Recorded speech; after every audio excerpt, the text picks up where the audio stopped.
Well,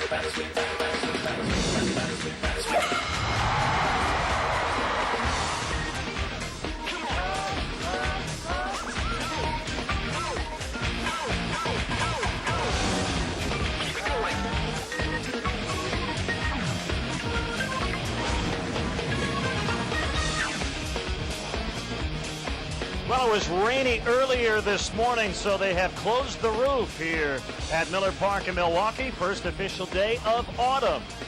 And Comcast Sportsnet presents Chicago Cubs baseball. Today, the Cubs will try to salvage the finale of this series with the Brewers winning the first two games, and last night in walk-off fashion.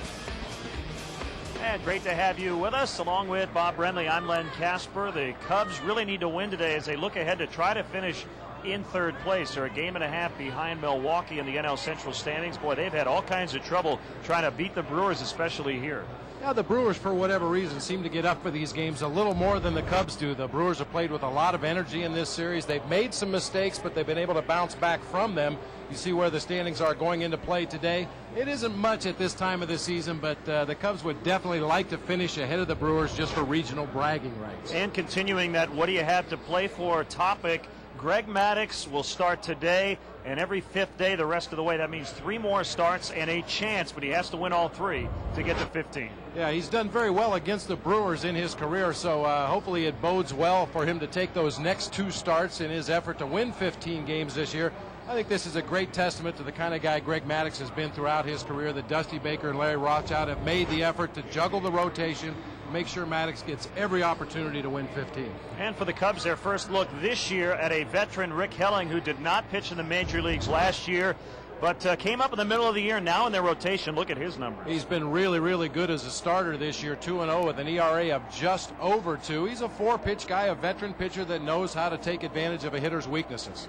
So this is the final game of this season series. The Brewers have already clinched the season series, winning 9 of 15, including 7 of 9 here in Milwaukee. But again, for Greg Maddux, a chance for his 13th win here today. And if he can win his final 3, he'll get to 15 for the 18th consecutive season. Baseball next. Cubs baseball on Comcast Sportsnet is brought to you in part by Chevy, the #1 selling cars and trucks in Chicagoland 4 years in a row. Walgreens, the pharmacy of the Chicago Cubs. Your Chicago area Lexus dealer who invites you to test drive a Lexus today. Aflac, ask about it at work. Toyota, choose any direction as long as it's forward. Toyota, moving forward. Geico, 15 minutes could save you 15% on car insurance. Visit geico.com or call 1-800-947-AUTO. Blue Cross and Blue Shield of Illinois, shining through. Land Rover, visit LandRoverIllinois.com for your Chicagoland retailer. Midas, trust the Midas touch. Corona, miles away from the ordinary. And by Southwest Airlines, nonstop service to over 59 destinations. Southwest Airlines, a symbol of freedom. Have a good day. See you tonight. Okay.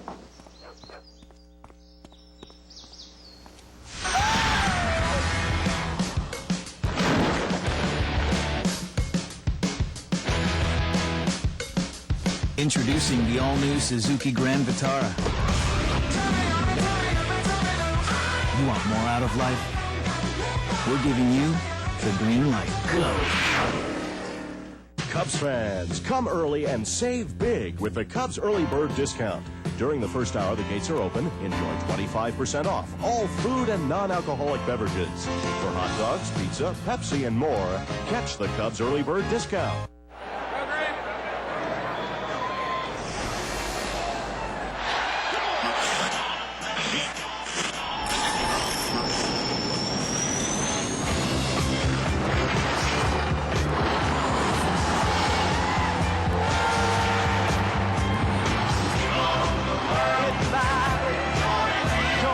Starts out cold, ends up refreshing. Coors Light, official beer sponsor of the NFL. Bears fans, Comcast Sportsnet takes you inside your team with a Bears Blitz. Hear Lovie Smith's news conference in its entirety and go one-on-one with the team's biggest stars. Bears Blitz every Monday and Wednesday afternoon only on Comcast Sportsnet. And welcome back to Miller Park for the first time in this series. The roof is closed. It's warm outside, but overcast and pretty rainy when everybody woke up this morning. Old County Stadium, of course, out in the elements, but not here at Miller Park. And we would like to apologize for technical difficulties we experienced last night. The problem was due to an amplifier stage failure with our satellite. The problem has been fixed, and we're continuing to address every technical aspect of our transmission to assure that this does not happen again. And again, we apologize for those technical difficulties, and we want to thank the FSN North crew for providing coverage last night. So the Brewers have taken the field behind right-hander Rick Helling, 34 years old. Came up from AAA at the end of July. And here's the Cubs Southwest starting lineup that will face Helling this afternoon. Perez, Walker, and Lee at the top. Nomar with a couple of hits in the series, but big ones. He has 3 RBIs. Burnitz in right. He tied the game of the night last night. Matt Merton out in left. Corey Patterson in center. Corey with 5 hits his last 3 games. Michael Barrett, his second start of the set. And he's catching Greg Maddux here today. A couple of changes in Ned Yost. Brewers defense today. Carlos Lee, Brady Clark, Jeff Jenkins once again across the outfield. Russell Brandon getting a start at third base today, moving Bill Hall over to shortstop. J.J. Hardy getting a day off. Ricky Weeks at second base. Lyle Overbay at first. Damian Miller once again behind the plate for right-hander Rick Helling. See his numbers on the season. He has been really good his last 2 outings. Back-to-back starts against the Houston Astros, went a total of 14 innings, gave up only 9 hits and 1 earned run. He's a 4-pitch guy, fastball, curveball, slider, change.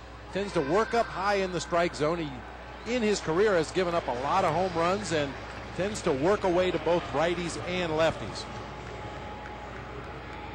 Well, the Brewers are within a game of 500 right now. It's 75 and 76. And the Cubs are 74 and 78, so they have to go 7 and 3 in the final 10 to finish at 500.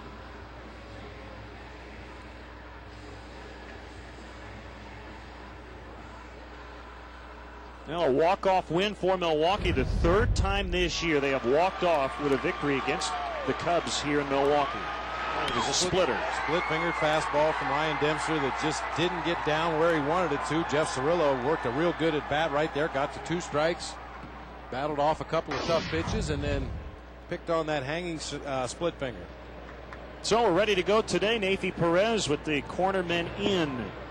And a strike according to Chuck Merriweather in his 14th year. Merriweather worked last year's World Series from Nashville, Tennessee.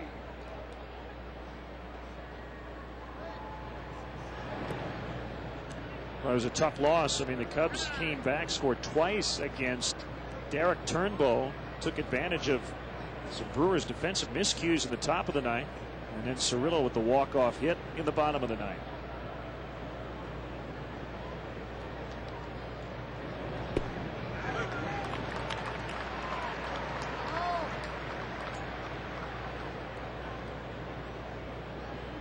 So the roof is closed. The panels out in left and right center are open.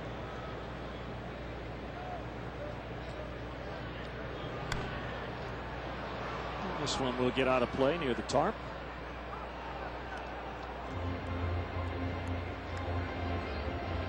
I guess it's like just opening the windows at home. Big windows. For the home run derby in here in 2002, they needed to open all the windows. There were balls flying all over this ballpark. It's even now, 2-2 on Perez.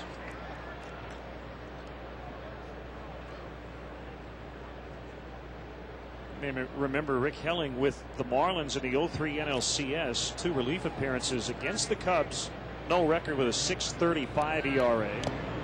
Foul tip for strike 3. And a guy who, with Texas back in 1998, won 20 games. You'll see from his delivery, he has what they call a very pure delivery. He's really over the top. His fastball is pretty straight. He's tried to sink the ball throwing a two-seamer at times in his career, but has had a lot more success cutting the ball in on the lefties than sinking it away from the lefties. He's just so much over the top. His hand is so perfectly behind the ball, it's hard for him to get sinking movement on his fastball.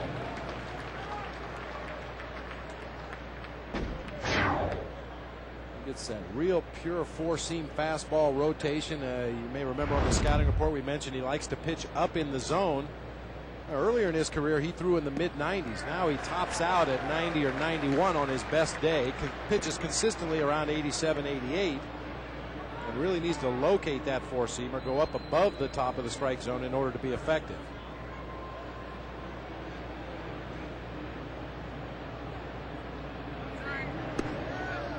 Just off the corner.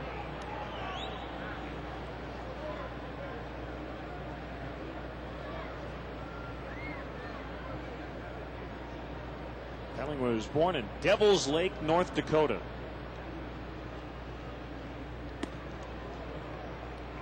He played linebacker at North Dakota, then transferred to Kishwaukee Junior College near DeKalb to play baseball, and then it was on to Stanford. What junior college? Kishwaukee. Bless you. And now he pitches for Milwaukee. So he had an eventful collegiate athletic career.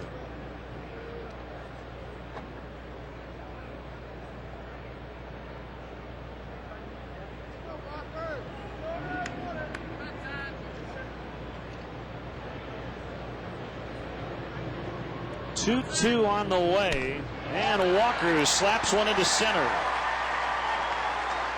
Todd now 8 for 23 against Helling.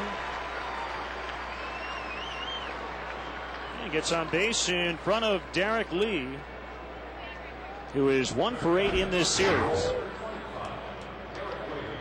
Helling, like a lot of pitchers, trying to establish that fastball in the early part of the ball game. Usually you'll see him start the game throwing a lot of fastballs and what he calls a slider. It's more of a cut fastball, doesn't have a lot of lateral movement, but then as the game progresses he'll mix in the big overhand curve and a straight changeup if you allow him to establish that heater early. Derek starting the afternoon at 3:38. Albert Pujols at 3:37. Cardinals are in Cincinnati. The other way, Jenkins coming in. He will not be able to get there. Slowed by the lower back issue. He's trying to deke Todd Walker as if he was going to make that catch. But Derek Lee is 2 for his last 2.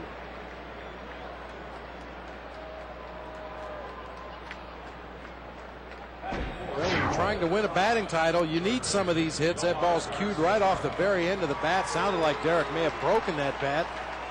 Just a little floater in front of a somewhat hampered right fielder. We've mentioned it throughout the series. Jeff Jenkins having a lot of problems running. Throwing the ball seems to be okay. Swinging the bat has definitely been okay, but has a lot of trouble running. Nomar hasn't had any trouble swinging the bat since coming off the disabled list.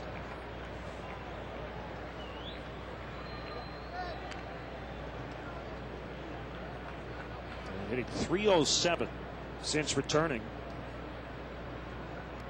And a career .447 hitter against Rick Helling.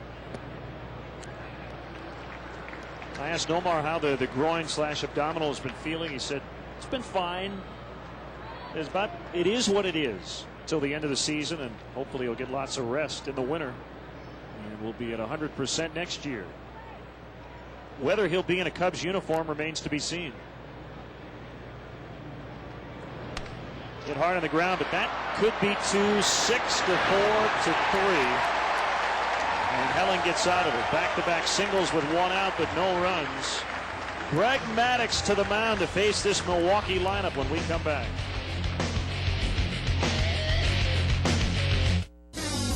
For 4 years in a row, you've made Chevy the #1 selling cars and trucks in Chicagoland.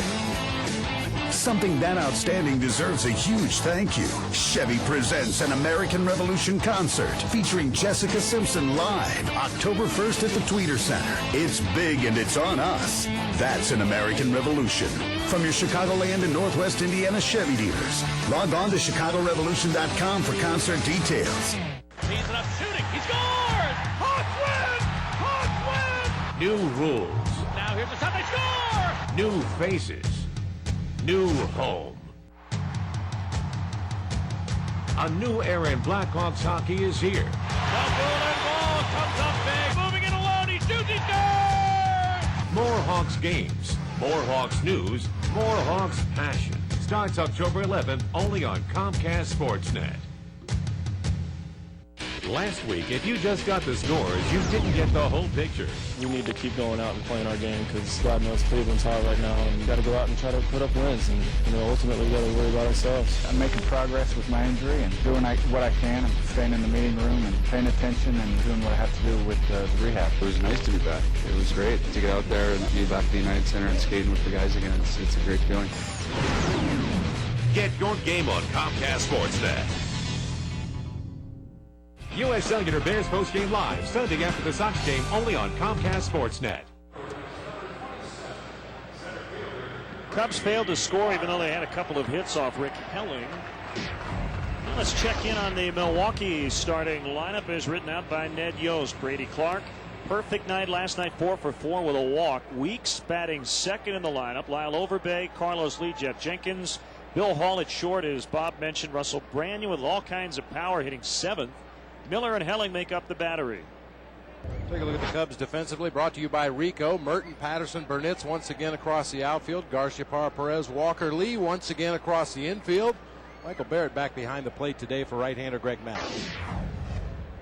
Overall in his career, he's had a lot of success against Milwaukee. Not so much this year, as Clark finally retired for the first time in 2 days. 1 pitch and 1 out. Greg's lifetime ERA against Milwaukee, 2.29, is his lowest against any National League team. This year he's 1-1, but a 6.5 earned run average in 4 starts. And several guys, including the guy we just saw, Brady Clark, with a lot of success this year against Maddux. Clark now 6 for 13. Jeff Jenkins 6 for 8, 2 doubles and 3 walks. And Weeks facing the future Hall of Famer for the first time in his career. Ball 1. Well, somebody should have told Ricky Weeks that Greg Maddux has got a mantle full of gold gloves at home. There's no point in trying to bunt for a base hit against the Mad Dog because he is going to catch it and throw you out.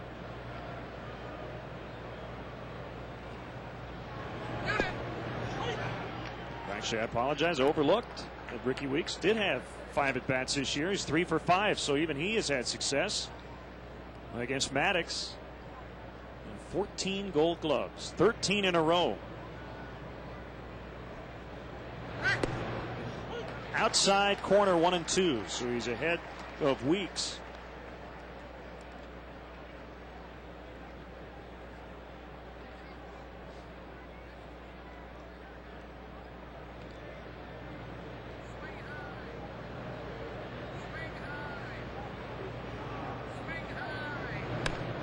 There's a little bouncer. Maddux getting over to cover. Doesn't need to, though. Walker will get it to Lee.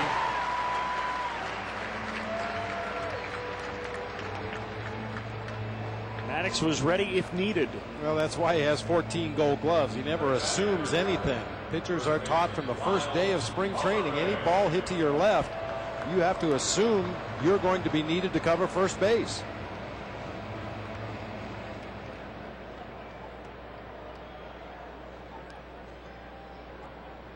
Brings up Overbay. He's 7 for 17 in his career with 2 home runs against Maddux.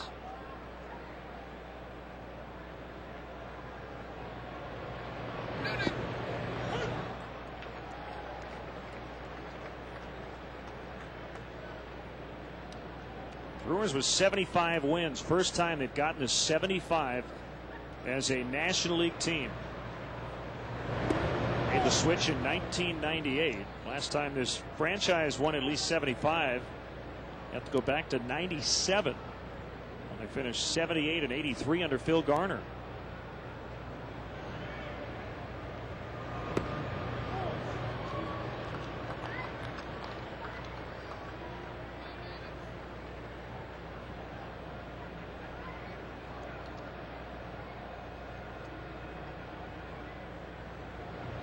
Delivers.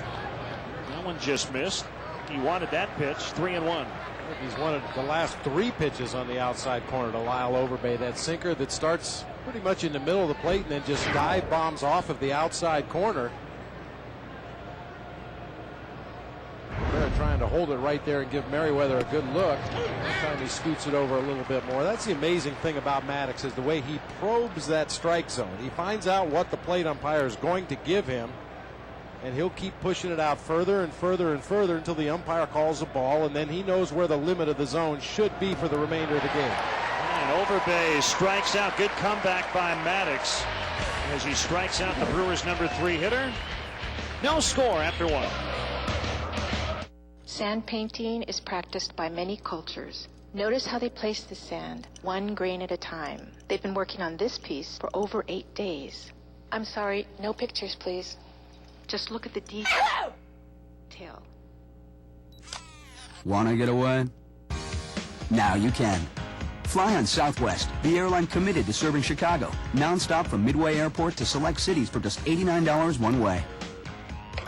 You are now free to move about the country. Tony, most people want to get in better shape, but they just don't have the time. Well, Stacy, what if I told you in just 3 20-minute workouts, only 1 hour a week, you can increase your energy levels, strengthen your heart, reduce your stress, and shape all the muscles of your body, all with one quality machine? Would you be interested?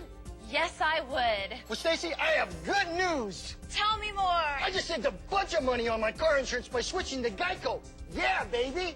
You can do it. Geico. 15 minutes could save you 15% or more on car insurance. There's nothing like being the first. To see something. To drive something no one else has. Introducing Pontiac's new release party. Be one of the first to experience our new releases. The most new models in our history. The Pontiac G6 sedan delivers an EPA estimated 34 highway miles per gallon. And with Pontiac's Total Value Promise, a G6 starts around $16,990 after cash back. See your Chicagoland, Northwest Indiana Pontiac dealer.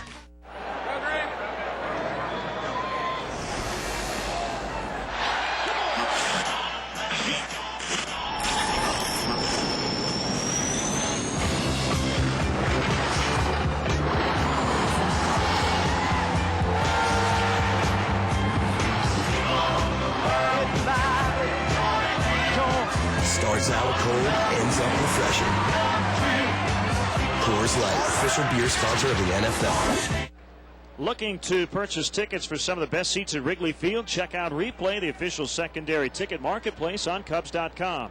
Replay features some of the best seats. 2 upcoming games being resold by authorized ticket holders. Look for the Replay logo on Cubs.com. No score in the second inning. Cubs with 2 hits in the first, but no runs. Against a veteran right-hander, Rick Helling.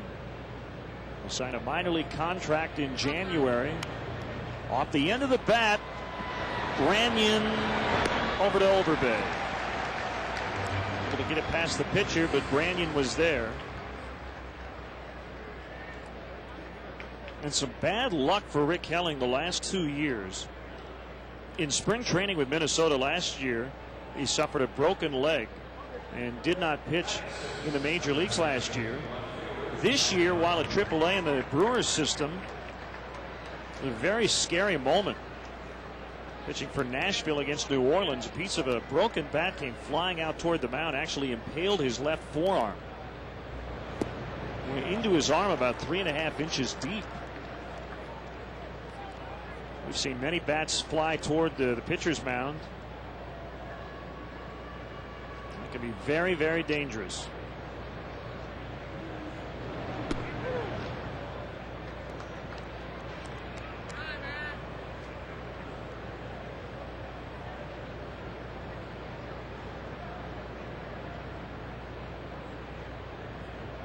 It was Wine and a 1-1. Merton late.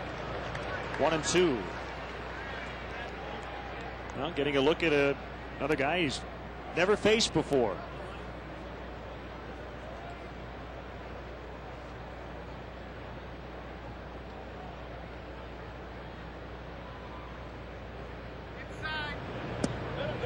Got him, called strike 3, and Merton is out.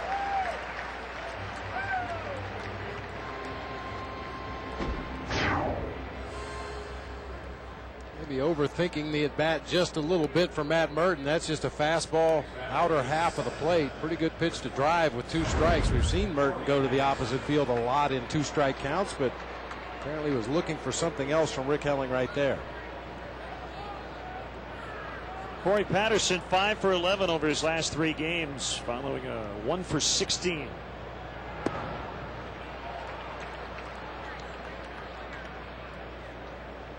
And getting a chance to play every day again with Jerry Hairston on the shelf. He's not on the DL because we're in September. And his return is questionable with the bruised left knee. If we were in the middle of the year, Hairston likely would have been put on the disabled list.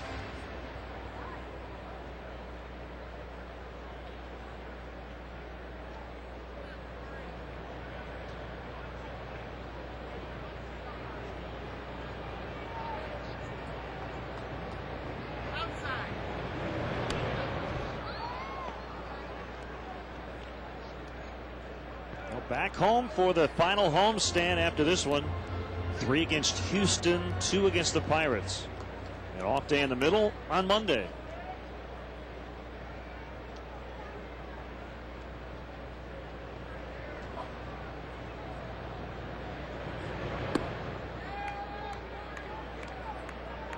Well, you can see Helling trying to pitch to the pattern to Corey Patterson, go up the ladder with that fastball. Had a swinging strike on a belt high fastball to start the sequence, tried to finish him off up around the shoulders.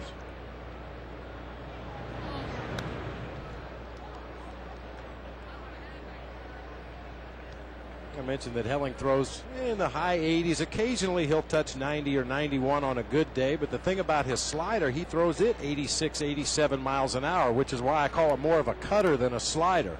The speed is almost the same as his fastball. Corey hanging in 2-2. If he reaches Michael Barrett, he'll get a shot here in the second.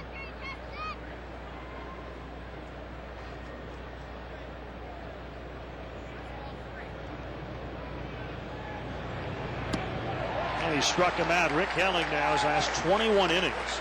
He has allowed just 1 run. None today in 2 innings. Still scoreless.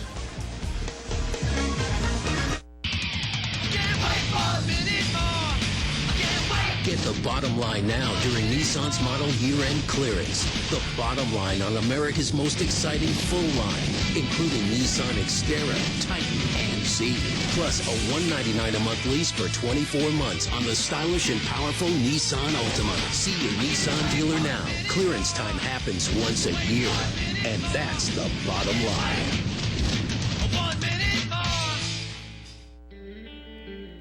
Chicagoans love their pizza.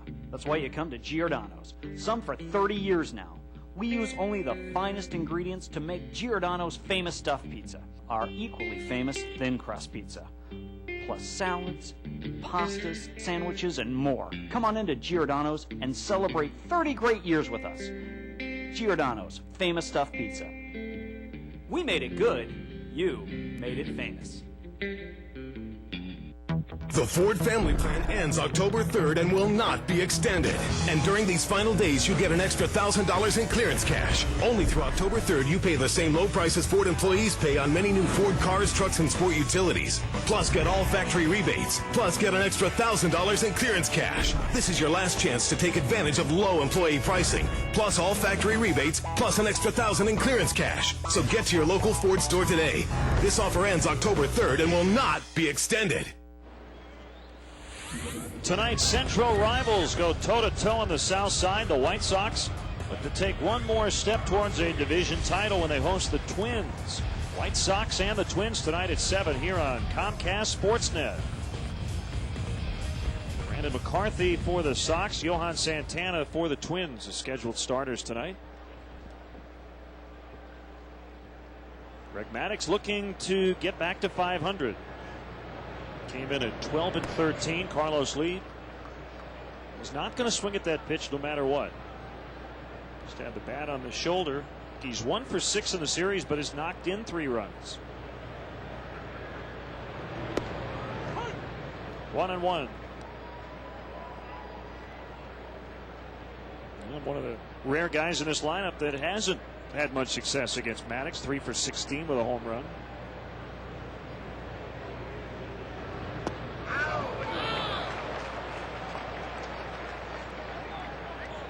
Well, we talked about Carlos Lee in the first 2 games of this series and how far he stands off of the plate with that wide open stance. He really wants to extend his arms. He likes the ball away.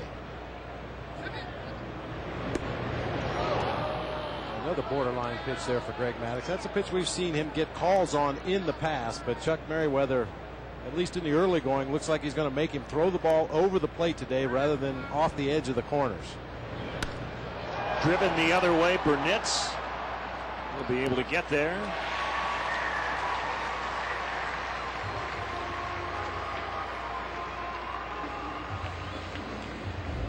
Well, let's get the Geico Direct quote from Cubs pitching coach Larry Rothschild. Talking about Greg Maddox's success, he deserves it. It's significant in a lot of ways. He's already established a record that's never been done. He has a lot of pride in what he does. It's significant to him. Now, Greg did not ask for an extra start this year, but Dusty Baker and Larry Rothschild wanted to give him an opportunity to get to 15 wins for what would be the 18th straight year. Bouncer up the middle. Walker can't flag it down, and Jenkins reaches. He is now 7 for 9 this year against Greg Maddux. Yeah, the numbers don't always tell the whole story for guys hitting against Greg Maddux. I mean, this is a 4-hopper up the middle of the field that Todd Walker just can't quite get to. It's a base hit in the box score. There's no question about it. The Brewers will take the runner at first base with 1 out in the inning, but it wasn't like Jeff Jenkins really crushed that ball. But that's what happens to sinker ball pitchers. Occasionally those ground balls are going to find holes. Hall with 1 hit in the series, but it was a go-ahead 2-run single last night. And it came in the 7th inning off Roberto Novoa. We're talking about Maddux and Dusty and Larry Rothschild trying to give him every opportunity to get to 15 victories. I thought Maddox's comments were very telling when asked about the whole thing. I just like to pitch. He says, give me the ball. I just like to go out and compete and do what I do on the mound. He's not really concerned, at least not outwardly, with getting his 15 victories. He just enjoys the opportunity to go out, take the mound, and pitch a big league game.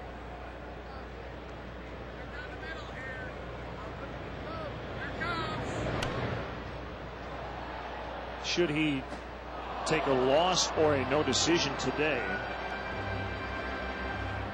the Cubs will probably readjust their rotation. And it's possible we could see Rich Hill or John Karanka get a start before the end of the season.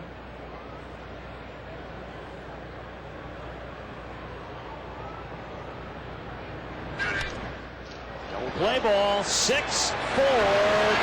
So the Cubs turn it. Brewers turned 1 in the 1st inning. The Cubs turn the trick here in the 2nd. Let's go to the 3rd. Scoreless.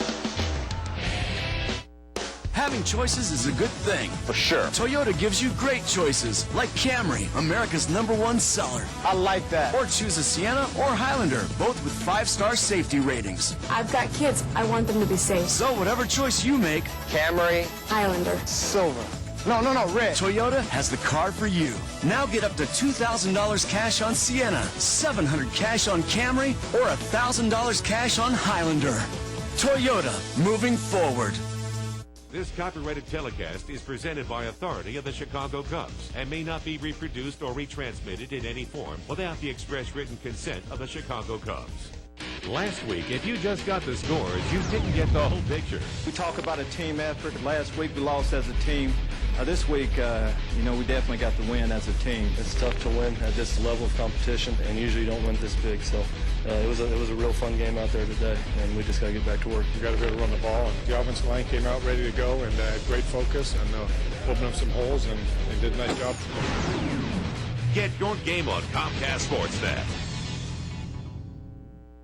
Comcast Sportsnet starts off an action-packed weekend Friday night at 7 as the White Sox host the Minnesota Twins on the south side. Saturday at 1, the Cubs take on the Astros at Wrigley. Sunday at 2, the series wraps up as the Southsiders square off with the Twins again. After the game, get a complete recap of the Bears and Bengals on U.S. Cellular Bears Postgame Live. It's an action-packed weekend only on Comcast Sportsnet. U.S. Cellular Bears Postgame Live, Sunday after the Sox game, only on Comcast Sportsnet. Hall of Famers Sandberg, Williams, Banks, and many more current and former Cubs will be in attendance at the 21st Annual Cubs Convention, January 13th through the 15th. Reserve your room at the Hilton Chicago for the weekend by calling 312-922-4400. Weekend passes $50 will go on sale Monday, November 7th at 10 a.m. It's 773-404-CUBS, or you can visit Cubs.com for more info. Hello. Elvis in the house.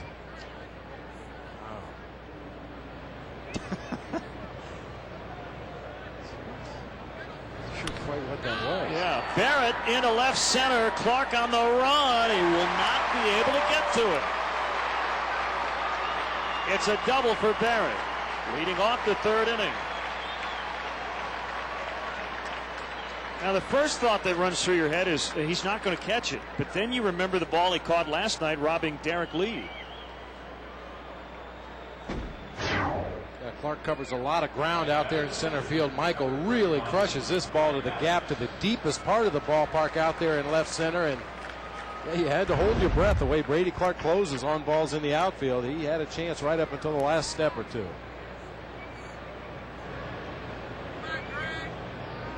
Greg Maddux with 7 sacrifices on the year.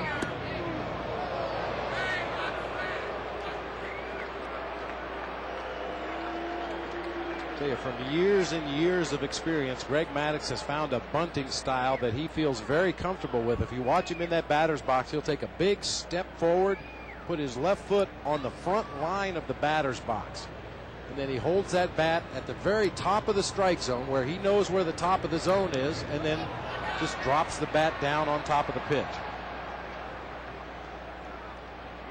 He's so consistent in his approach on the mound and very consistent in his approach as a sacrifice bunter as well.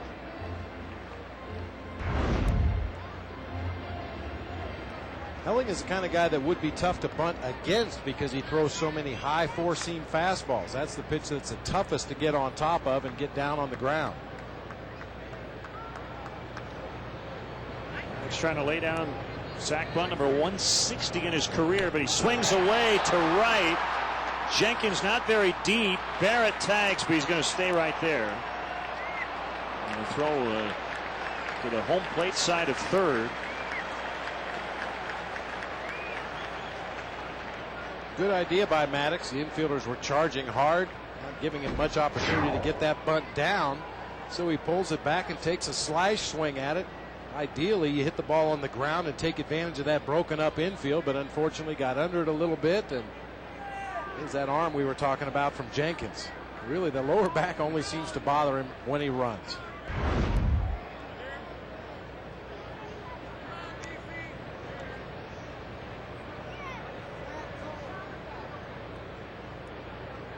The cornermen are still in against Nafee with 1 out.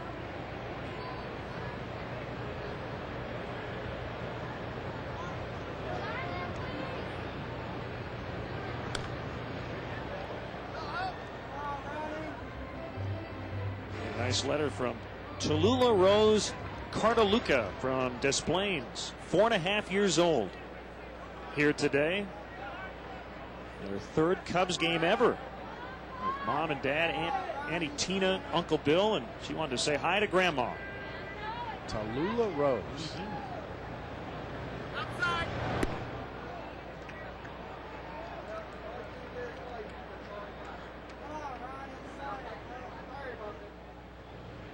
I'd like to welcome all of our viewers watching on Time Warner Cable in Kenosha, Wisconsin.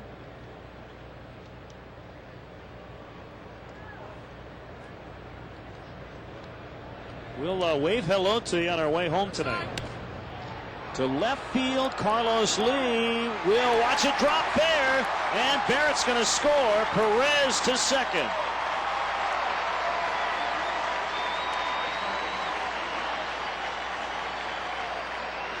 It is a double for Nafee. It's 1-0. Not sure if Carlos Lee knew that it was going to drop there. It didn't seem like he was going real hard after that ball. He was going over there like he thought it was going to explode when it hit the ground, and he didn't want to be too close to it. We talked about Jenkins' back problems and how it limits his mobility. That time Carlos Lee looked like the guy that had the bad lower back. He didn't make much of an effort to get over there and corral that ball. 2 doubles in the inning. And it's Todd Walker who's 1 for 1.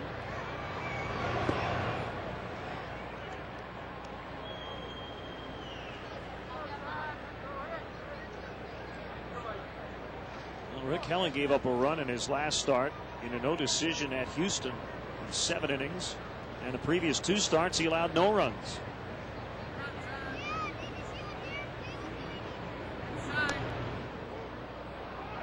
Todd Walker fouled that ball. Not sure where, if it was the front or the back leg, but he is in major pain.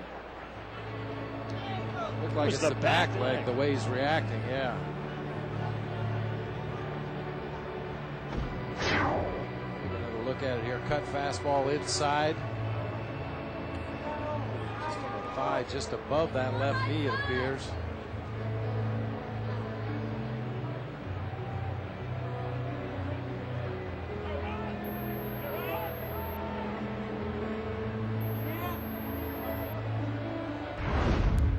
Instant Charlie horse. That muscle knots up immediately. When a ball hits like that on the thigh muscle, the big quad muscle, develops a big knot immediately. Muscle goes into spasm, and hopefully it releases just as quickly as it formed.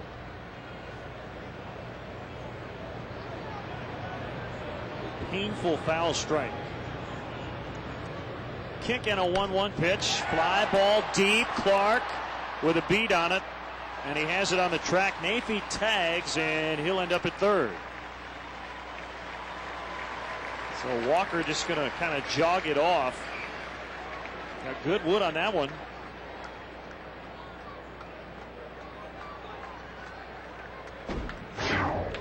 He did get good wood on that ball. Hit it out there where Michael Barrett's ball dropped for a double. This time Clark was shading that direction a little bit. He's able to get back on the warning track and make the catch, but Nafee Perez with some heads-up base running. He saw that Clark was going to make the catch, so rather than stand out there halfway and observe as the throw came back into the infield, he hustled back to the bag, tagged up, and goes to third.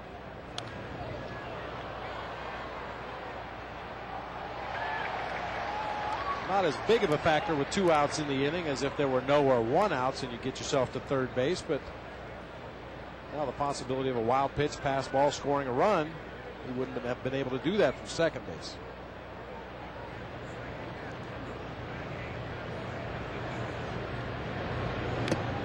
Foul tipped by Lee. 2 strikes. Well, looking at the Cubs single season leaders at first base going back to 1900. Derek already setting a franchise record with 44 home runs. Banks hit 37 in 1962. He has 103 RBIs. Banks in 65 and 69 at 106. Mark Grace with 51 doubles in 95. Lee with 47. Don't think he's going to reach Frank Chance's stolen base record at first. 67 in 1903.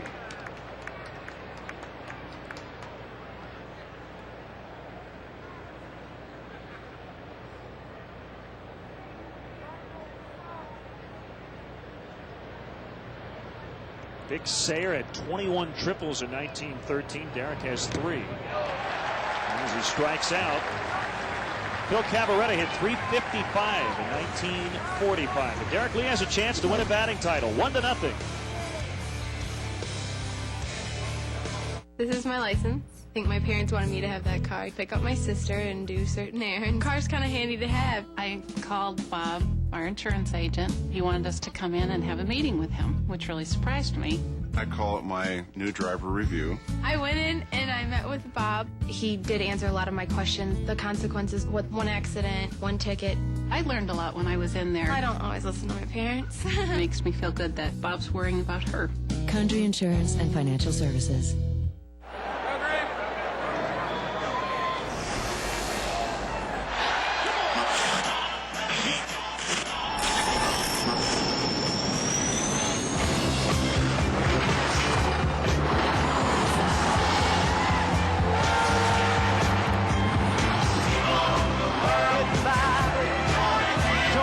Starts out cold, ends up refreshing. Coors Light, official beer sponsor of the NFL. Have a good day. See you tonight. Okay.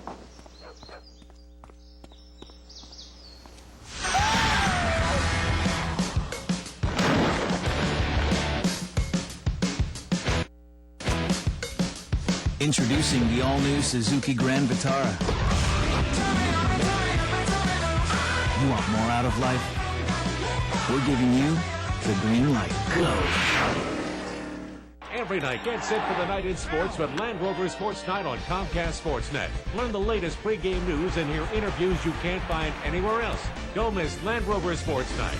Tonight at 6:30 on Comcast Sportsnet.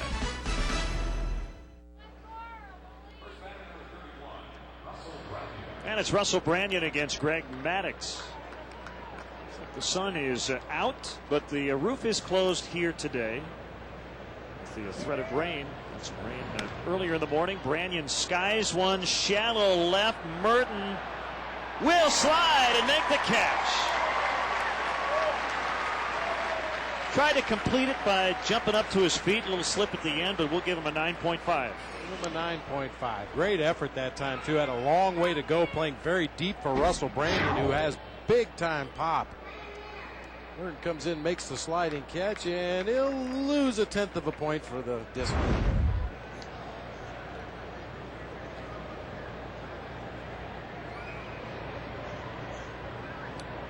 Damian Miller batting 8th once again.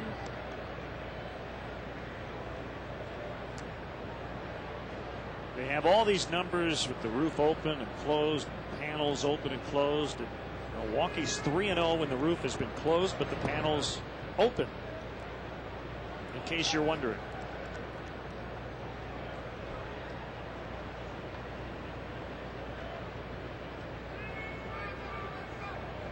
Don't see much of a breeze looking at the flag out there in the hole and past Mayfield. In your experience here in this ballpark, do you think it carries better when everything's closed? I know you mentioned the All-Star Home Run Derby.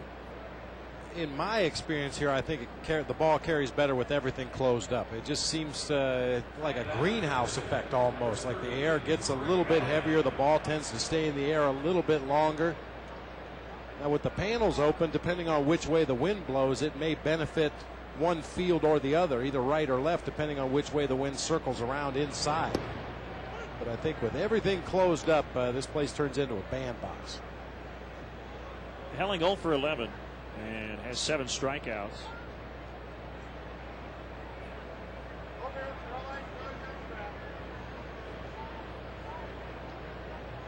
Have to go back 3 years to find the last sack bunt laid down successfully by Rick Helling.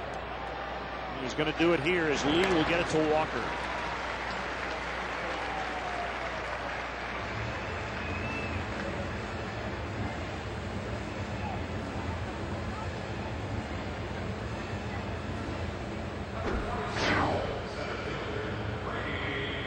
Greg Maddux, on the other hand, I mentioned Rick Helling earlier throwing that high four-seamer, a tough pitch to get on the ground. With Maddux throwing that sinker ball, that should be a pitch that is relatively easy to bunt because it's moving down toward the ground.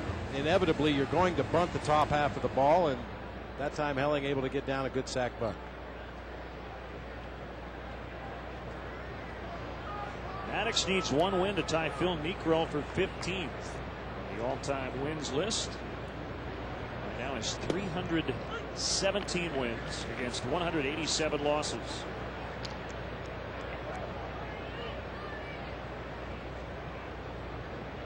And if you go back to July 31st, Maddox lost 2 straight, won 2 straight, lost 2 straight, won 2 in a row, and now has lost 2 in a row. So those numbers would seem to indicate he's going to win today, and he'll win his next start, and hopefully he can reverse the trend in his final start, win that one too.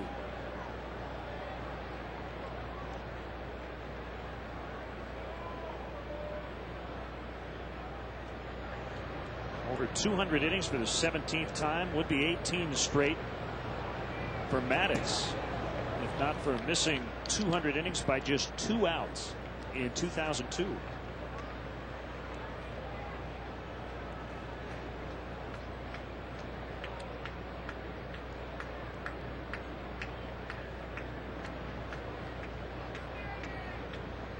Here comes a changeup, and he struck him out. You get a good look at that grip from our center field camera.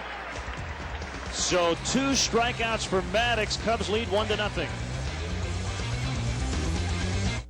A quick download on the new Hyundai Tucson. Loaded with features inside and out, like standard side impact and side curtain airbags, and standard electronic stability control with traction control. Tucson is the winner of Strategic Vision's 2005 Total Quality Award. And that award-winning quality lets us offer America's best warranty. 10 years, 100,000 miles. The uniquely flexible, feature-packed Hyundai Tucson. Nicely equipped at $17,094 at Hyundai. Get a 2005 Hyundai Tucson with up to $1,000 cash back at your local Hyundai dealer. 1,000 faces, 1,000,000 dreams. Do you see yourself? Robert Morris College graduates more bachelor degrees in business management than any college in Illinois. Our School of Computer Studies features the latest technology in home and systems integration, preparing students for in-demand technology careers. But there are hundreds of other opportunities behind our doors, one for every dream. Robert Morris College, real college for the real world. We started it, we're ending it. September 30th is your absolute last day to get Chevy employee pricing for everyone on most 05 vehicles. Like 9 models that can get an estimated 30 or better highway miles per gallon. And the most dependable, longest-lasting trucks on the road. Now use employee pricing to get a 2005 Chevy Malibu sedan for under $15,700. See your Chicagoland and Northwest Indiana Chevy dealers.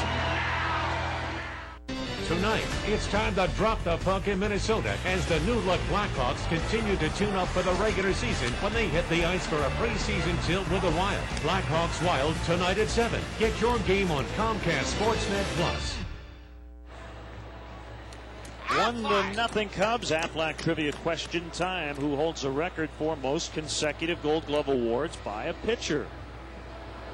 I know who has the all-time record for Gold Gloves. I'm assuming he would be the guy, but we'll find out. All right, Domar's got the gloves working, and he's ready to go. And one more check. Well, he's not done yet. He's got to do some toe tapping. Grounded into a 6-4-3 double play his first time up. You know, I really watched Nomar in the on-deck circle last night for the first time, and he's got a whole set of routines he does in the on-deck circle as well. Coming up the steps of the dugout, he has to put both feet on each step as he's coming up out of the dugout, or going back down into the dugout.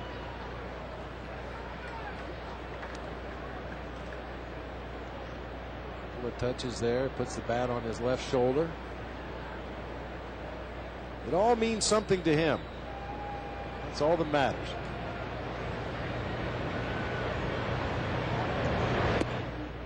It is 3-0. Against the wristband. There we go. Wristband still on.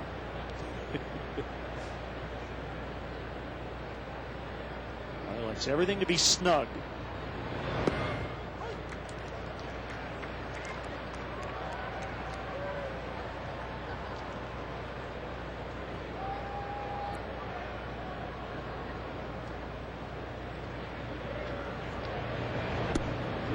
He draws a leadoff walk. First walk given up by Rick Helling.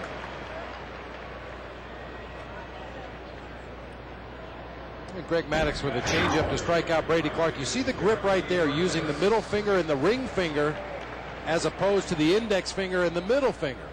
That's that circle changeup, gets Clark way out in front. If you can picture this in your mind, the way you would normally hold a baseball with your index finger, your middle finger, and your thumb, you slide your index finger to the inside of the baseball and make the OK sign with your index finger and your thumb, and then use the middle and ring finger to control the pitch. The idea is that with a grip like that, there's no way you can throw it as hard as your fastball, so you can go ahead, use the same arm speed, the same delivery you use on your fastball, and the pitch comes out 8 to 10 miles an hour slower than your fastball. Everyone has a variation on how they grip their changeup. Some guys just simply palm the ball, just kind of choke it into their palm. Other guys will throw basically a splitter, just trying to slow down that pitch without slowing down their arm speed. Right. Yeah, we've talked about this before. I mean, that's the entire key with a changeup, is to throw it as if you're throwing your fastball. You don't want the hitter to know.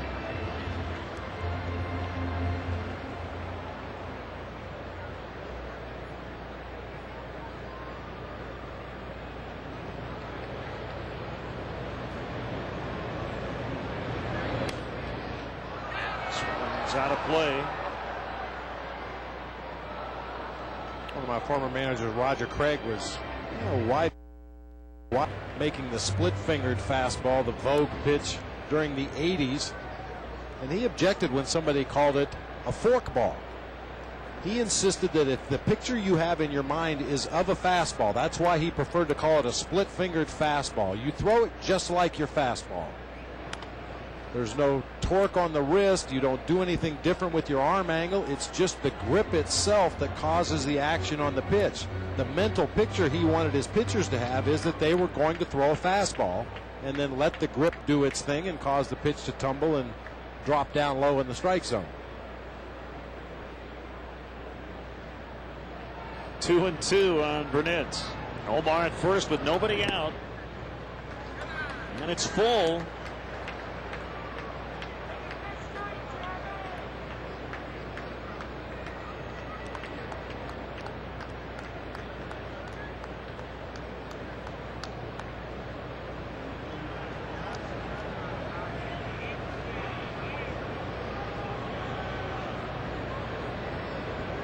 The 3-2, Nomar not running, and back-to-back walks to start this inning. Well, one of the big stories in last night's game was walks. The Cubs pitchers walked 8 Brewers hitters, including the leadoff man in the 9th inning. And you go back to the 7th inning, Michael Wirtz walked the leadoff man. Eventually 2 runs scored. Jermaine Van Buren walked the leadoff hitter in the 9th. That is usually a recipe for, if not disaster, something bad for a pitcher. And the Cubs hope that happens to Rick Helling here in the 4th inning. The Brewers a little unsure how to play this right here with Matt Murn at the plate. The Cubs do have a 1-run lead. A lot of times when you already have a lead in the ball game, especially this early in the game, you go ahead and swing the bats, try to put up a big inning. Brewers thinking possibly sack bunt. There are occasions, as we pointed out, where a walk is not a horrible thing. But unless you're facing Barry Bonds or maybe a red-hot Derek Lee, it's never a good idea to walk the first guy in an inning. It just creates way too many opportunities for that offensive ball club. Changes the way you have to play your defense. It changes the pitches that the catcher is likely to call behind the plate because he now has runners on base to contend with.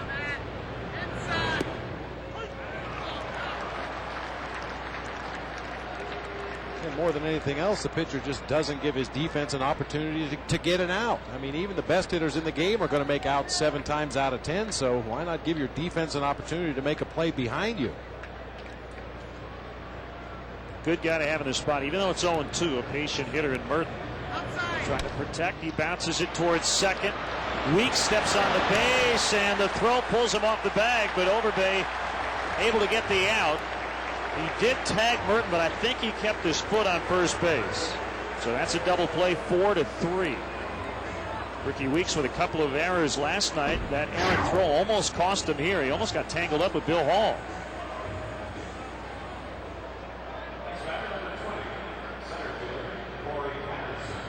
Overbay's indicating that he thought he was still on the bag, and Mike Everett agreed over there at first base.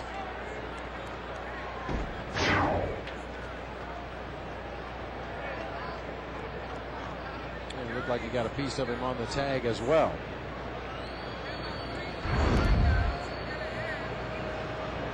So it's Patterson with a runner at third. 1 ball, no strikes, 2 down in the inning, 2 double plays turned by Milwaukee.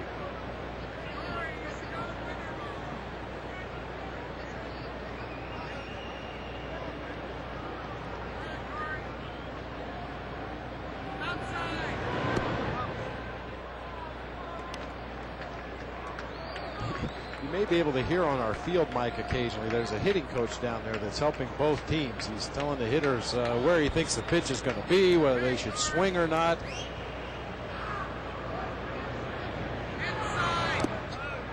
I can hear him say inside. See, if this was a golf match, that gentleman would be ejected. That's just too distracting. Baseball's a little different than golf. Fans sitting right there close to home plate will help you or hurt you in any way they can. Noonan, missing. Right? Caddyshack. I think I heard a Noonan or two earlier in the ball game. That's what they're yelling.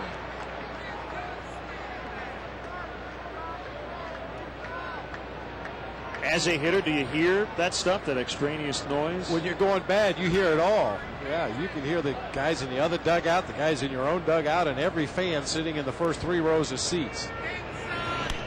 Which is probably why you're going bad. That is a fair ball. Overbay takes it unassisted. Promising start to the inning with 2 walks. Double play, though, hurt.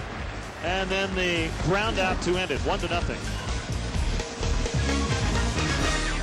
You know, I got to tell you, since I've been hurt and missing work, you've been a big help to this family. No, really. The cash we get from Aflac helps us maintain the house, put food on the table. And my Jenny continues with her piano lessons. Yep, this family's doing just fine. And it's all thanks to Aflac. Ask about it at work. More and more people are switching to the trucks and SUVs they really want. GMC. I looked at Dodge and Ford, but I wanted the best for my family, and GMC was the only one with OnStar. I shopped for 6 months. The Yukon had everything I wanted. I'm so glad I moved up from my Ford into this new GMC. It's your last chance to get the employee discount on remaining 2005 models. Get an 05 Envoy 2-wheel drive SLE for just $25,278. Hurry, it all ends September 30th.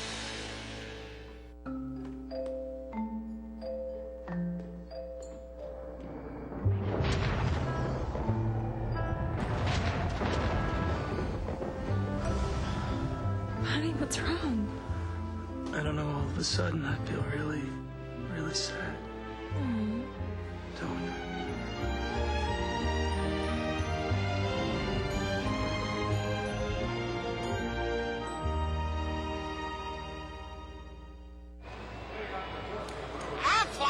Let's get the answer to our Aflac trivia question. Who holds the record for most consecutive Gold Glove awards by a pitcher? Gotta go with Jim Cott, yeah, right? I'd have to say Jim Cott. 16 of them. And he's another pitcher very much like Greg Maddux that needed to be a good fielder. He threw a lot of ground balls, pounded that sinker down low in the strike zone, and he knew he was going to get a lot of comebackers over the course of a ball game. Strike on Ricky Weeks.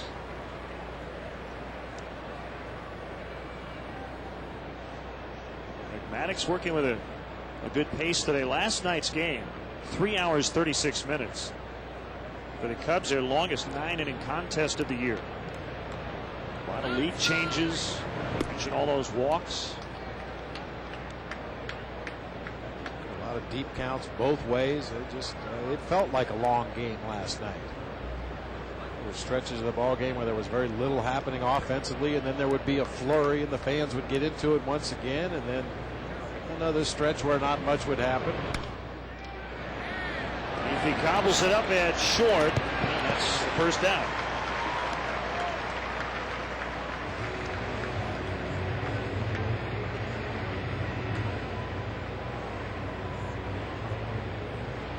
Among active pitchers, Mark Mulder has the second longest streak of 15 wins. He's done it in 5 straight years.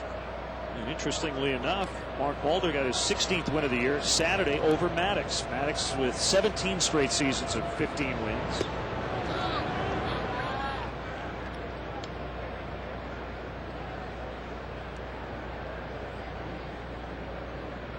So Mulder only has to do it 12 more consecutive years. He'll catch Maddox. Let's get to 2017. He'll be all right.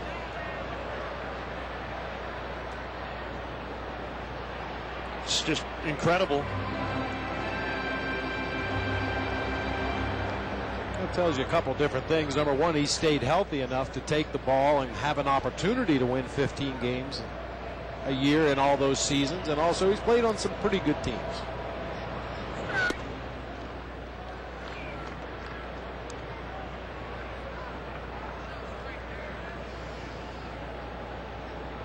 .55 walks per 9 innings pitched, second best in the National League.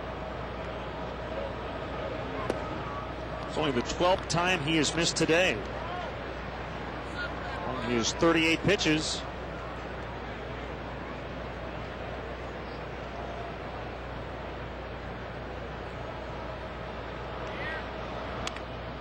Another ground ball, and Leon assisted.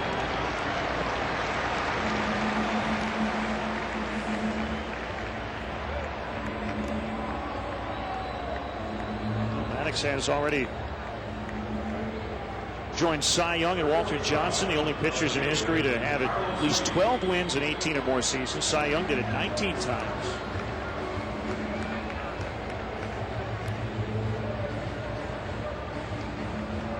He gets to 13, he'll join Young and Johnson, 18 in a row. Young again did it 19 straight times.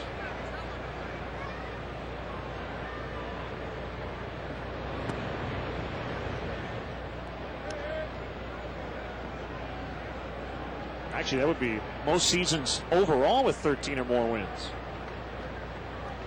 He would be tied for second with Walter Johnson all time.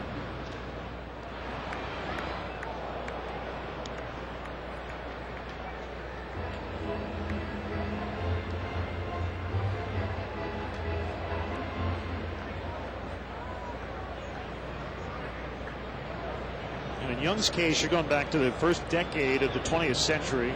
Walter Johnson back in the mid-20s. That's how great Greg Maddux has been in his career. 3 ground ball outs. That's been his forte as well. And a 1, 2, 3, 4th inning. It's 1-0. The Ford Family Plan ends October 3rd and will not be extended.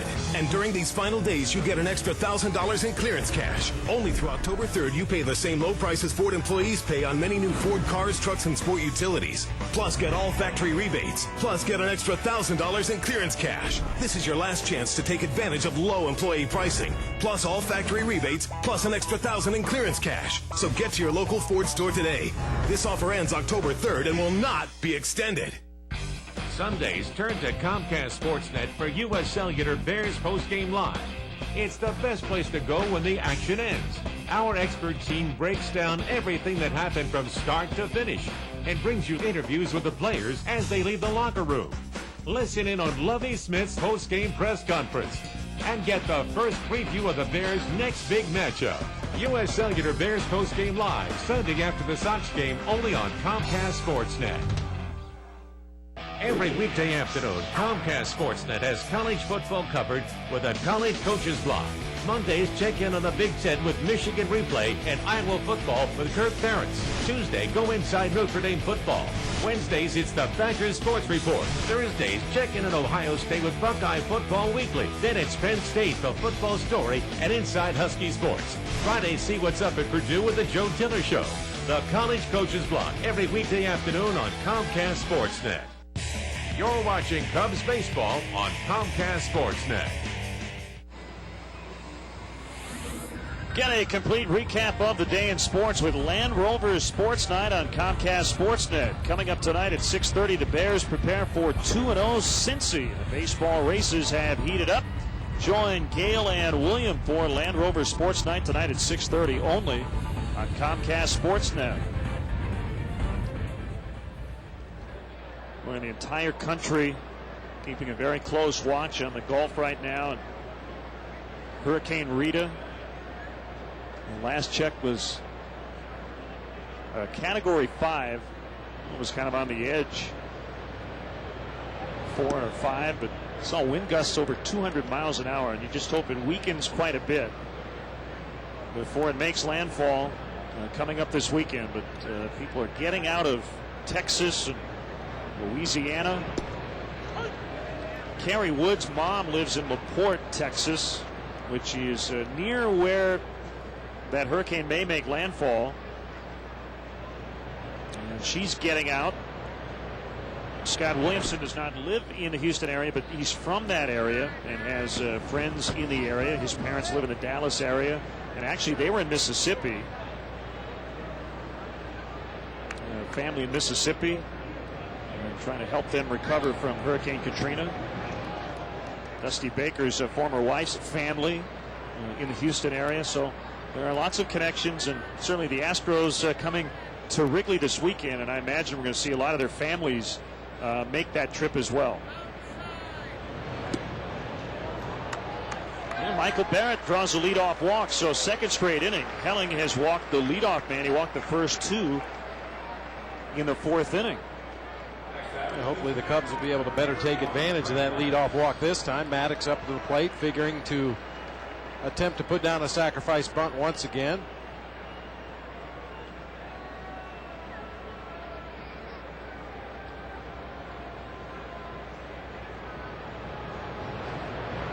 There's the bunt by Maddox, but it's foul.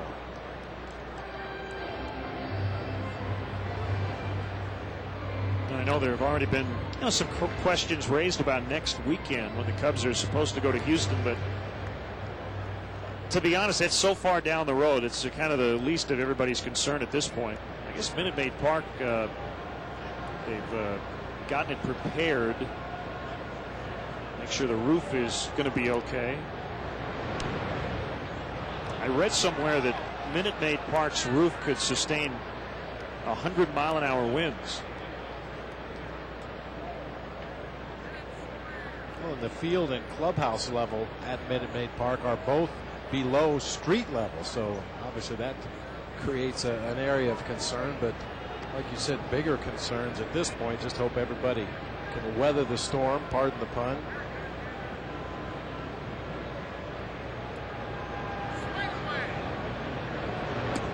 And Maddox, I think, went at it. He did. Mike Everett with a call at first, so that's a strikeout.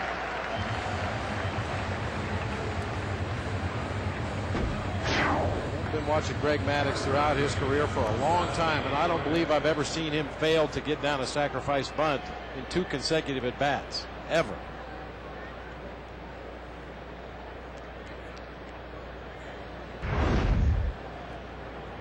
Of course, his first at-bat, he pulled the bat back and tried to slice the ball through the right side of the infield. Unfortunately, got it up in the air to Jeff Jenkins in right field, but it's a base hit to right. Barrett makes a turn. First and third with only 1 out. Maybe with his second hit.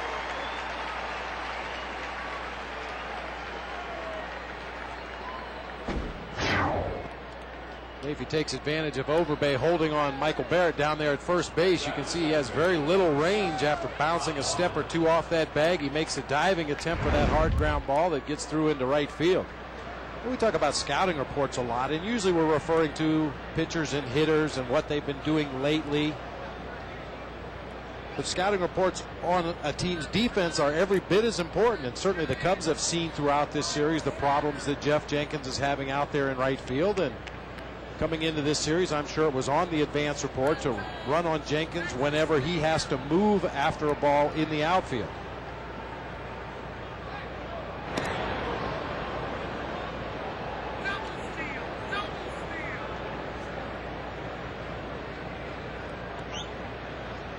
I know there was a reporter, too. You may have read about Carlos Zambrano during batting practice yesterday. Get nicked up a bit. He's fine.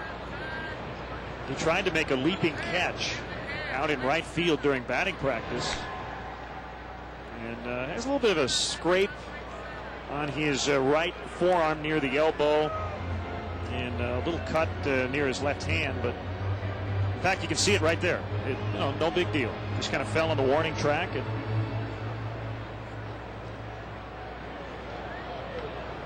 just shagging fly balls. He tried to make a great catch. I said, "Did you make the catch?" He said, "No." So I wish we had a better ending to the story, but he's fine.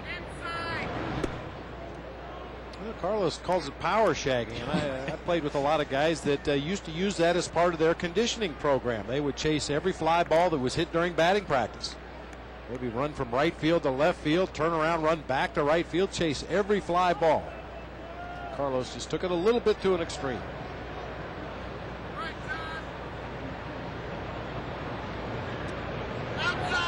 Break to third, throw to first. Our friend behind the screen faked out. He was saying outside, trying to help Todd Walker on the pitch. He's got to pick up the signs a little better. You know, the Brewers use that play more than anybody we've seen this summer. That fake to third, wheel to first, and hope you catch that guy too far off the bag. Saw Tomaoka do it several times in his start. We've seen Rick Helling do it twice here in this situation.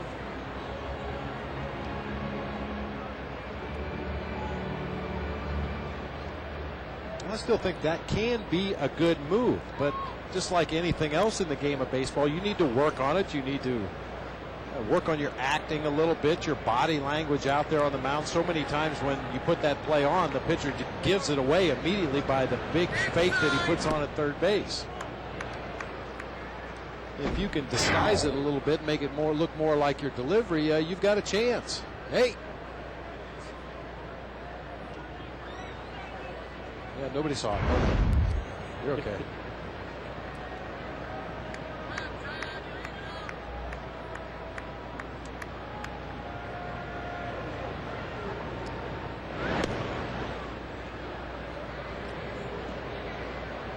Cubs were swept here in a 3-game set in May. Had a 2-2 split in the series in June. 0-2 to start this series, so they've lost 4 in a row here in Milwaukee. 7 of 9 overall here at Miller Park. All-time series tied at 61. Maybe was leaning that time.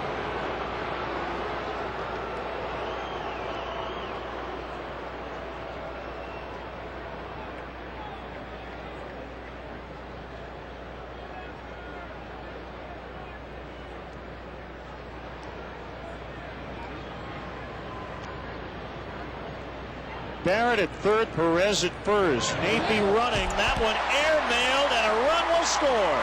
Perez on his way to third. And he's saved.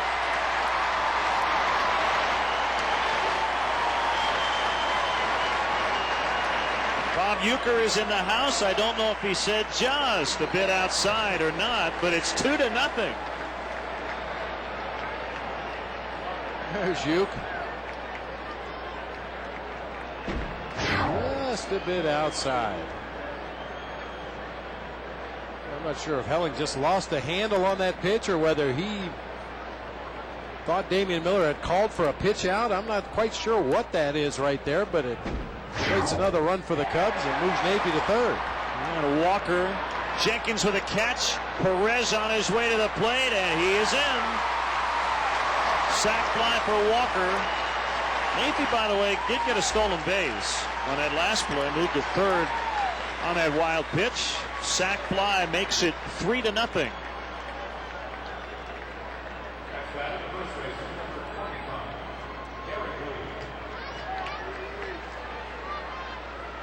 Napey Perez's hustle gets Todd Walker an RBI right there. If he's on second base, that's a routine fly ball to right, and Derek Lee's coming up to the plate with a runner at second base and 2 outs, but Napey found where the ball was on his stolen base attempt, rounded the bag at second, and just kept on motoring.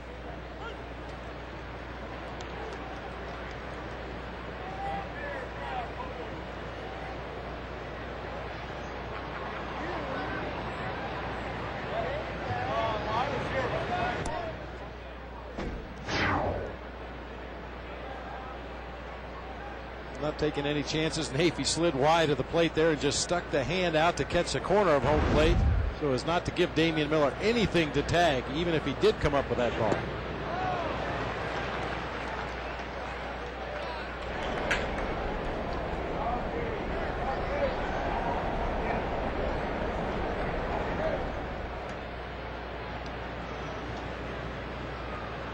Cubs backing Greg Maddux today as he seeks his 13th win of the year.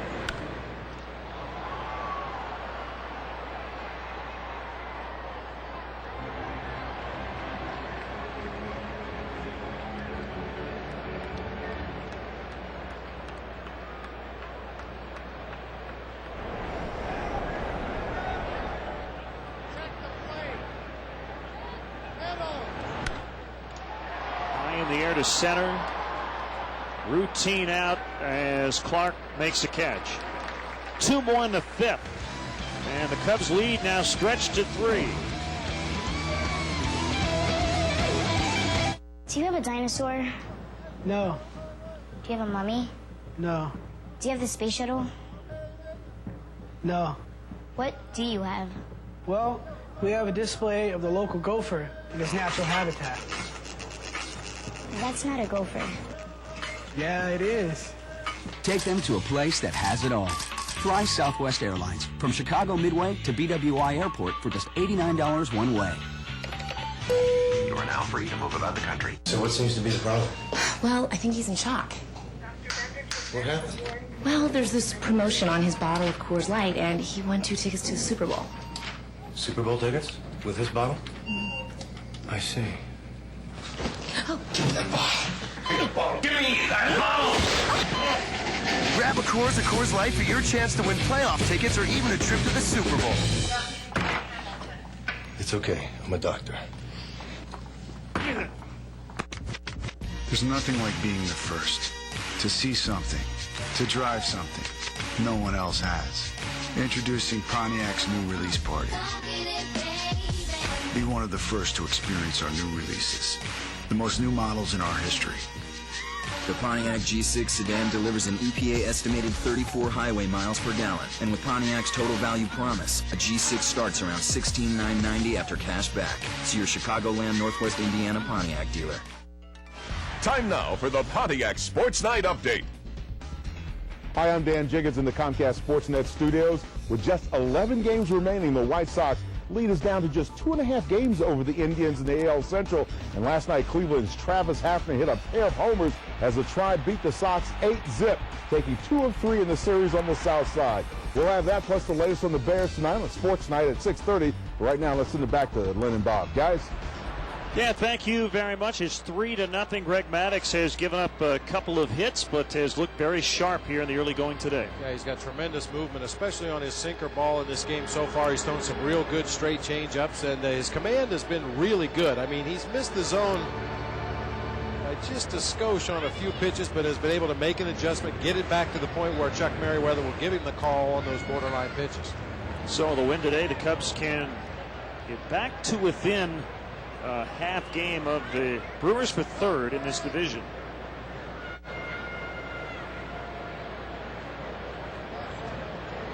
One strike offering to Jenkins, misses in tight.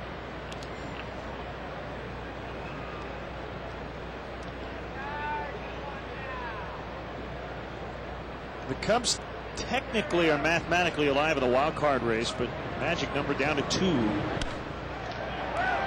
Burnett will make the catch. Nice running grab and then line out.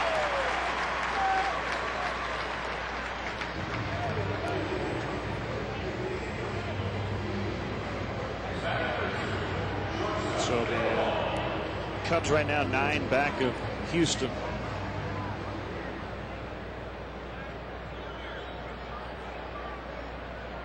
Now the Astros just defeated the Pirates 2-0 in Pittsburgh. The Astros with their 3rd straight win.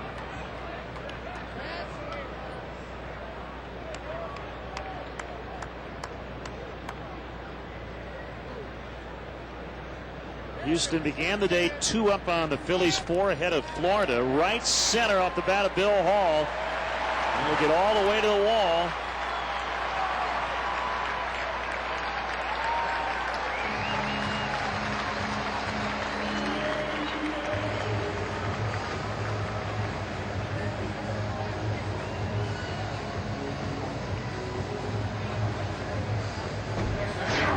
Maddox is glad more guys don't have this approach. Billy Hall trying to go to the opposite field all the way there on that sinker in the middle of the plate. Most right-handed hitters will try to pull that pitch. They'll roll over, hit an easy ground ball to the left side of the infield, but Hall stayed on it. Drove the ball in the gap in right center. Pitch to Branyan. Base hit to center. Hall will be held by Rich Donnelly. Ball kicked off the mound, but right to Michael Barrett. So for the first time today, Milwaukee has 2 men on.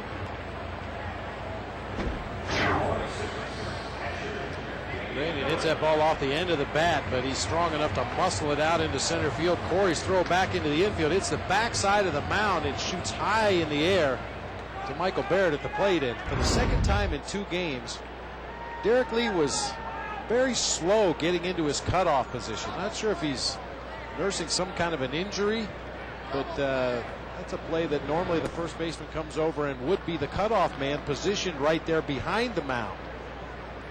And that time Derek didn't make it to the cut position.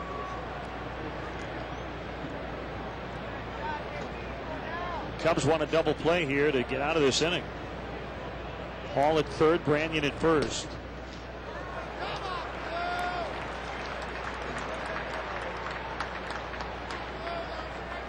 You know, for most pitchers, you put them in a situation like this and you'd think they were in a real pickle, but with Greg Maddux and that sinker ball and his ability to get the ground ball double play, you don't feel like he's got his back up against the wall quite as much. Oh, he caught it, and he's going to double off Branyan. 14 gold gloves for Greg Maddux. Cat-like quickness. And a little word for Chuck Merriweather, the home plate umpire. Wanted to get a strike call earlier in the at-bat, didn't get it. But they turn the 1-3 double play. It's still 3-0.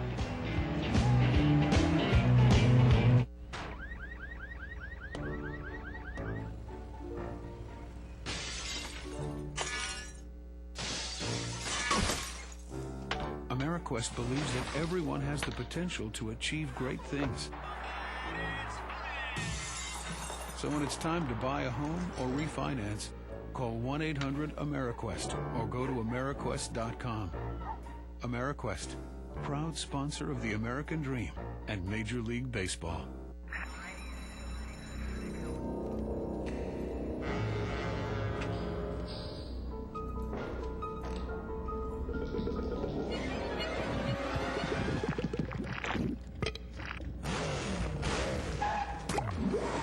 Give your engine what it wants. Pennzoil with time-release molecules delivers non-stop protection throughout the life of your oil. Not just oil, Pennzoil. Give your engine what it wants. Find quality Pennzoil products at Pep Boys.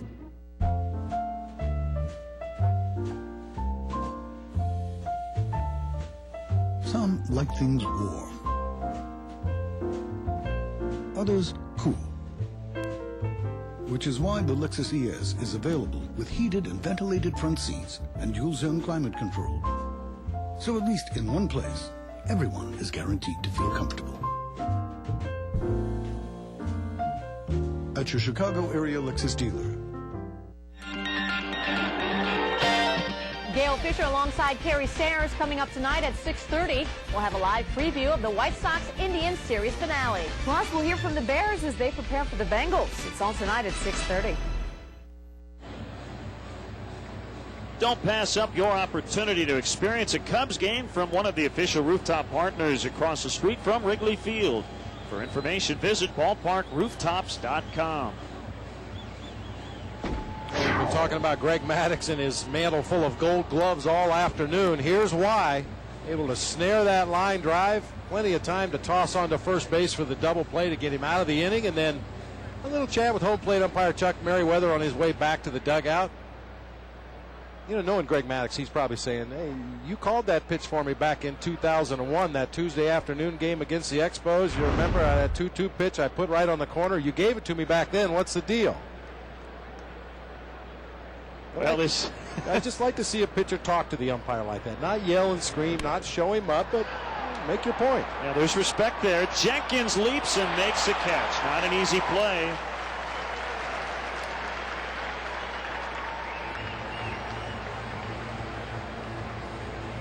Nomar gone.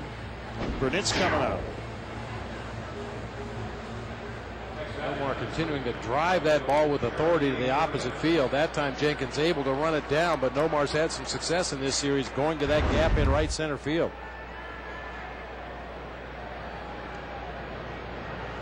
'87 pitches for Rick Hellick. Greg Maddux with just 51 through 5. By the way, this half inning of Cubs baseball brought to you by Robert Morris College. Real college for the real world.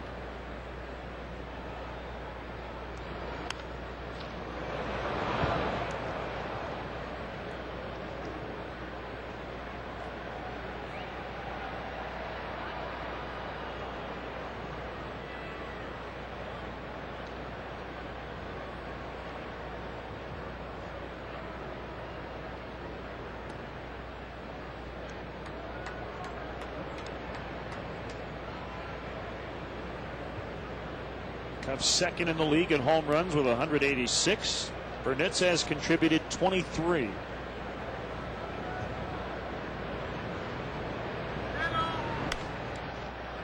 Hits it high in the air. Foul territory. Branyan over near the barrier. He'll reach, and he made the catch.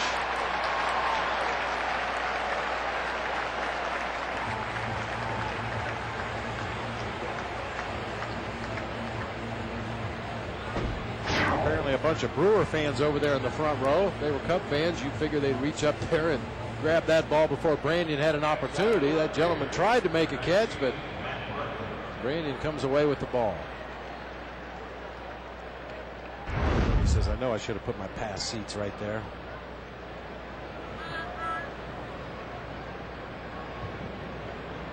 So 2 outs, it's Merton.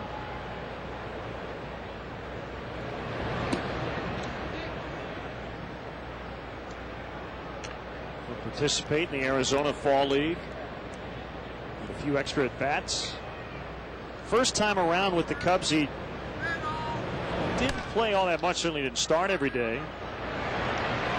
Play by Bill Hall. That's a 7-pitch 6th inning for Rick Helling. But the Cubs lead 3-0.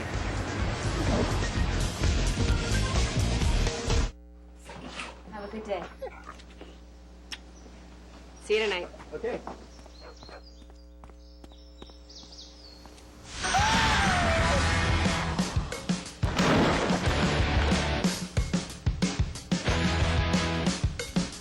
Introducing the all-new Suzuki Grand Vitara. You want more out of life? We're giving you the green light. Go! Hey Cubs fans, with summer road construction, public transportation is a quick, convenient way to get you to the game. Take the train or bus, and the CTA takes you right to the gates of Wrigley Field. And remember, if you do drive, come early, enjoy batting practice, and take advantage of the early bird discount. Last week, if you just got the scores, you didn't get the whole picture. We talk about a team effort. Last week we lost as a team. This week, we definitely got the win as a team. It's tough to win at this level of competition, and usually you don't win this big. So it was a real fun game out there today, and we just got to get back to work. We got to be able to run the ball, and the offensive line came out ready to go and had great focus and opened up some holes and did a nice job. Get your game on Comcast Sportsnet. This fall, if it's Chicago sports you want, then you have to watch Comcast Sportsnet. Baseball's playoff push. You can put it on the board. Yeah. Chicago Bulls basketball. Oh, Bears postgame live. Today was the Bears who dominated. The return of the Chicago Blackhawks. He hit the door. The excitement of Northern Illinois football. The place for Chicago sports is Comcast Sportsnet. U.S. Cellular Bears postgame live Sunday after the Sox game, only on Comcast Sportsnet.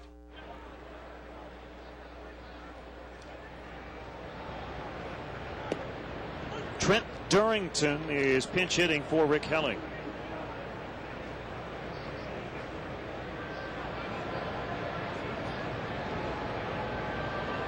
Durrington came in as a pinch runner last night, was caught stealing. It was in the 6th inning. Rick Helling with a quality start. 6 innings, 3 runs.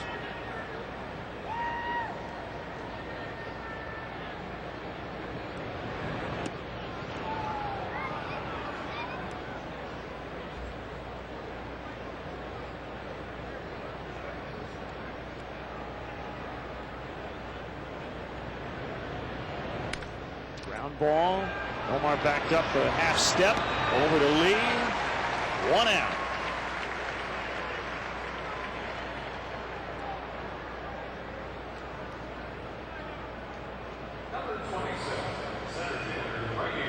Mike the Vendor not working today, but the Milwaukee version.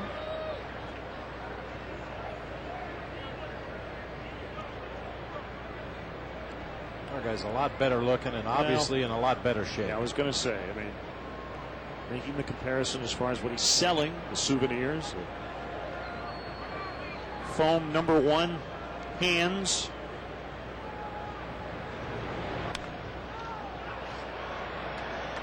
I haven't seen any Cub claws here at Milwaukee yet. But we have seen a lot of the foul balls like we just saw off the bat of Brady Clark. It seems like a lot of times, especially right-handed hitters, when they make solid contact against Maddox, they jerk it foul down that third baseline. Omar this time moving to his left. Brady Clark, who reached 5 times last night, 0 for 3 today.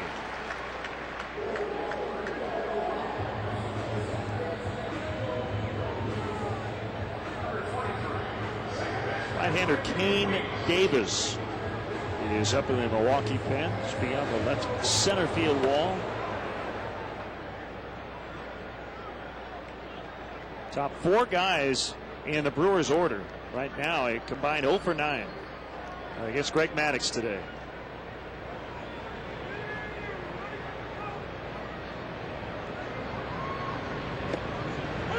Strike on Weeks. He's grounded out twice. With 2 errors last night, now with 19 on the year, tied for the most errors by a major league second baseman. And he didn't make his season debut until the middle part of June 11th. But Ned Yost last night, when asked, will you consider taking him out for defense late, he said no. Trying to help Weeks develop and still get better defensively. And to his credit, Ricky Weeks does show up for early work just about every day, working on his footwork, fielding ground balls, especially working on his backhand, which is something he's had a lot of trouble on going up the middle of the field.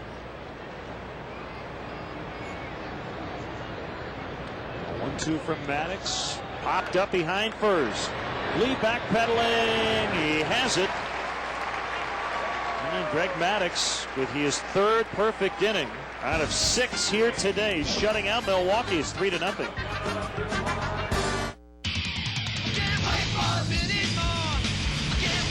Get the bottom line during Nissan's model year-end clearance. The bottom line on Nissan Xterra, Murano, Armada. Plus a $339 a month lease for 42 months on the 7-passenger Nissan Pathfinder. See your Nissan dealer now. Clearance time happens once a year, and that's the bottom line. At Geico.com, you can handle all your car insurance needs online. It's so easy, a caveman could do it. Seriously, we apologize. We had no idea you guys were still around. Yeah, next time maybe do a little research. Gentlemen, are we ready to order? I'll have the roast duck with the mango salsa. I don't have much of an appetite, thank you. Geico. 15 minutes could save you 15% or more on car insurance. My dad drinks these. My dad drinks these. Might I suggest the Budweiser? It's quite ubiquitous. Look at that green bottle. So green. Bottle opener required.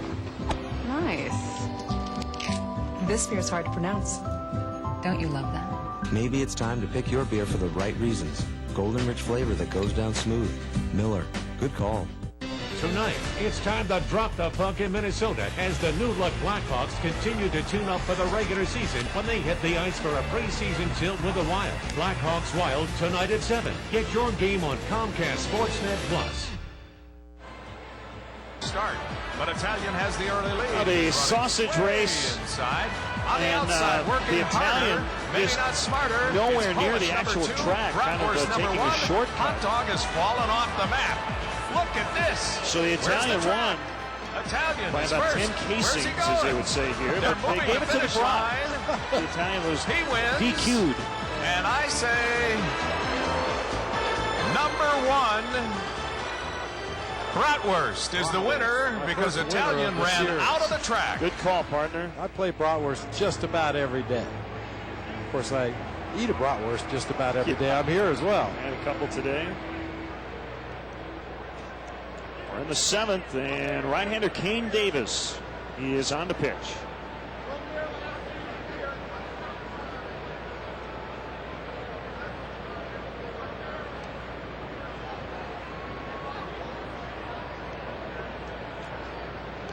Faces Corey Patterson, the number 7 hitter. First time Davis has faced the Cubs since April 11, 2002, when he was a New York Met. About 2 hits, failed to retire a batter in that game. Contract was purchased from AAA Nashville on August 14th after Julio Santana went on the disabled list. 13th pro season, 2nd time in the Brewers organization.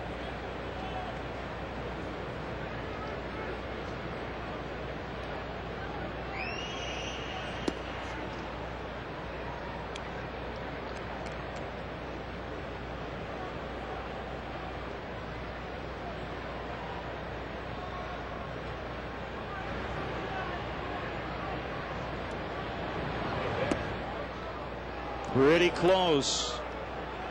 The pitchers had not been getting all the close calls today. Chuck Merriweather.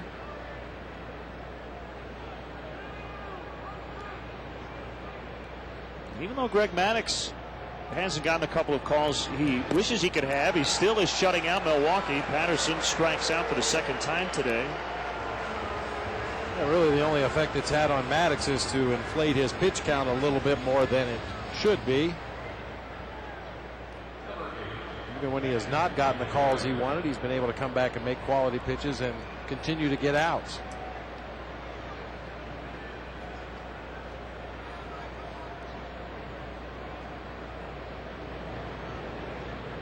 Michael, 1 home run off his career best of 16 set last year. He's doubled, walked, and scored twice. 2nd start back after getting hit by a pitch last week against the Reds, Matt Belisle. 8 days ago. Michael back in the lineup Tuesday, out of the lineup last night.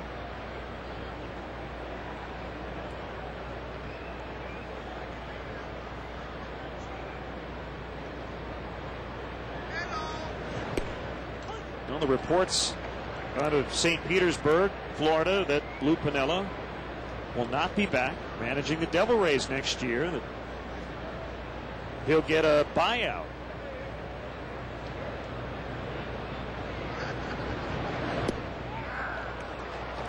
So I think the next question is, will he sit out? Will he manage somewhere? Will he do something else baseball related? He is 62 years old.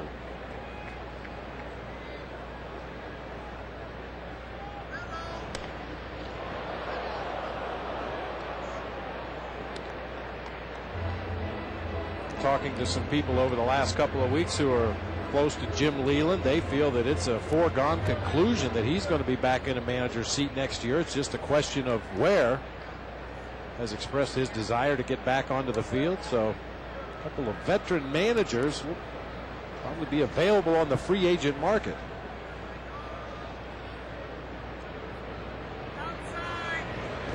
And Michael waved at that pitch in the dirt. Miller will throw to Overbay. So back-to-back strikeouts for Kane Davis.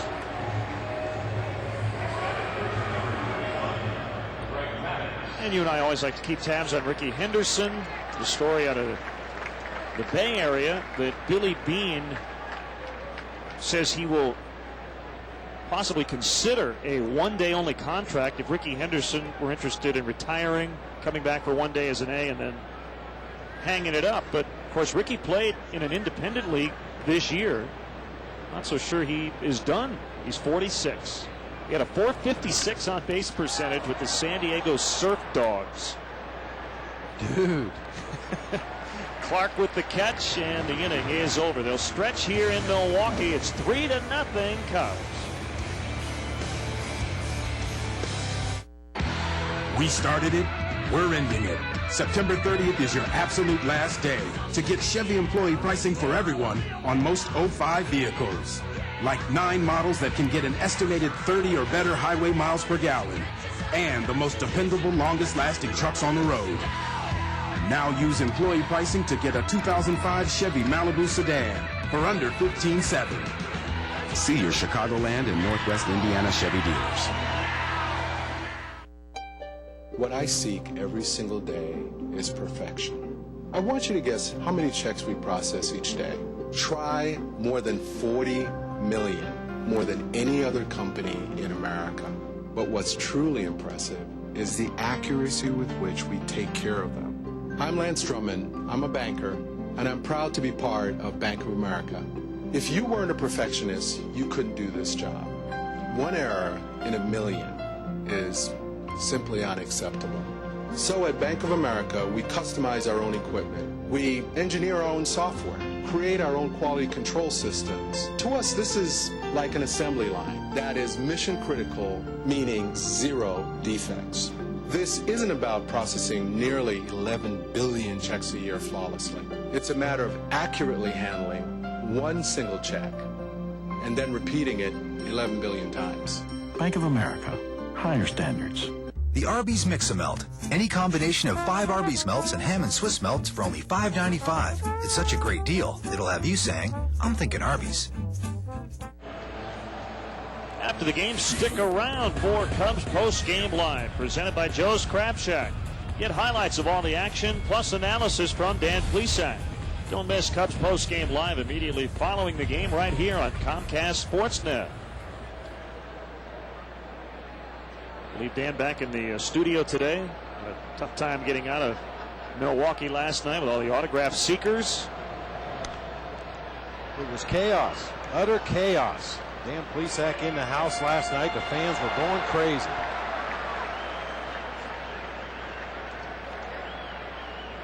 Greg Maddux here in the 7th. On a 4-hit shutout to this point. Just over 60 pitches on the afternoon. Overbay to left. And Merton there.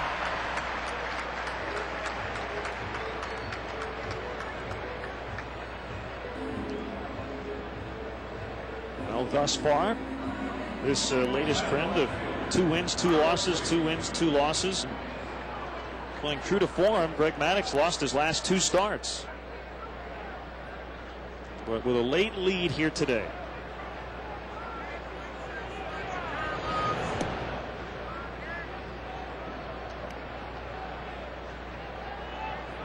Next start will be against the Pittsburgh Pirates. What'll be his final start this year at Wrigley. And then looking ahead to the final day of the season in Houston.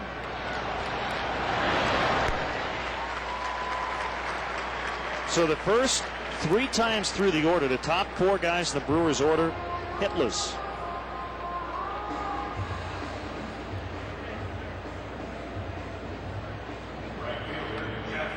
You mentioned those 4 guys at the top of the order. Only 1 ball hit in the, well, excuse me, 2 balls. Ricky Weeks popped up to first base. Carlos Lee flied out to right field in his first at bat. Every other out, either a ground ball or a strikeout.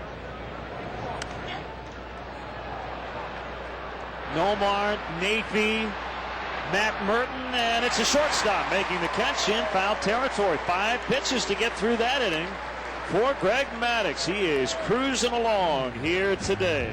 It is 3-0 Cubs.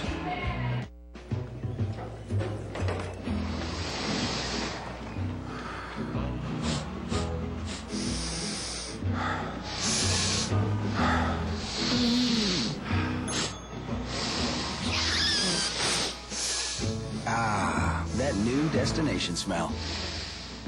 Introducing Southwest Airlines' new nonstop service to Fort Myers, Naples. Fly from Chicago Midway for just $79 one way. You are now free to move about the country. Trucks and athletes are a lot alike. They both play hard. Tough, they get dirty. Toyota's got your player, the tough Tacoma. Bring on the muscle. So much muscle, it was named 2005 Motor Trend Truck of the Year. That's a big deal. Go Big T. Or go for the rugged 4Runner, available with a beefy V8 for hardcore adventures. It's big, B-I-G, and it's bad, B-A-D. You want a sure-footed, powerful truck? Toyota's your winner. He shoots, he scores. Toyota, moving forward.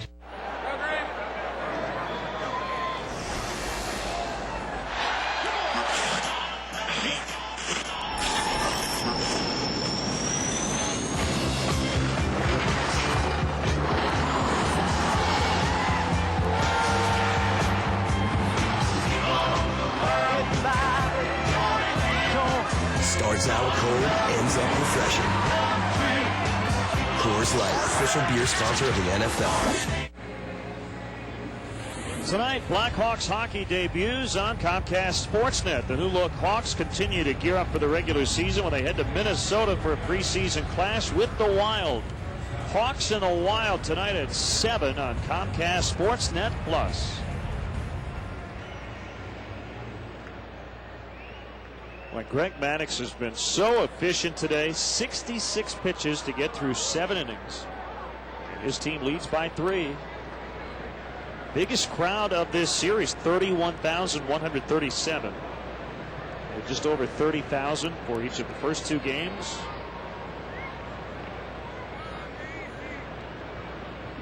And Kane Davis in his second inning of work, top of the order for the Cubs. Good day for Napey. RBI double, single, stolen base, and a run. 2 for 3.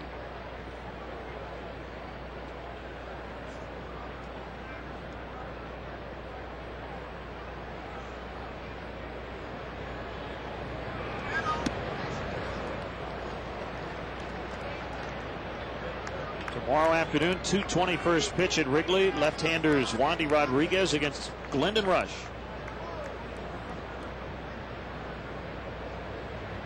Houston beating the Pirates again, 2-1 the final. Brandon Vacchi beat Zach Duke. Brad Lidge with his 38th save. Phillies kept pace, however, scoring 4 in the 9th inning in Atlanta and winning 4-0. So the Astros wild card lead is still 2.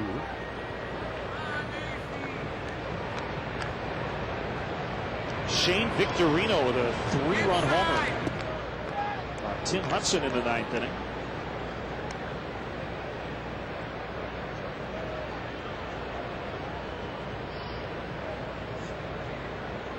Great pitching matchup tonight. The Big Apple. Dontrell Willis takes the mound for the Marlins against Pedro Martinez.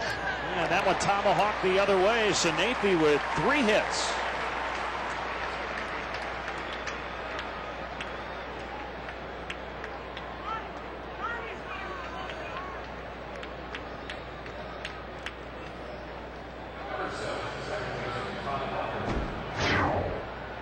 Sanaphi goes up and attacks that shoulder high fastball up and out over the plate.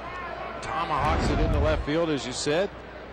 You may notice the Cubs base runners and hitters paying a little more attention to Chris Spire as he goes through his signs the last couple of days. The Cubs had Kangaroo Court yesterday, and some guys had to get deep into their wallets for some missed signs this season.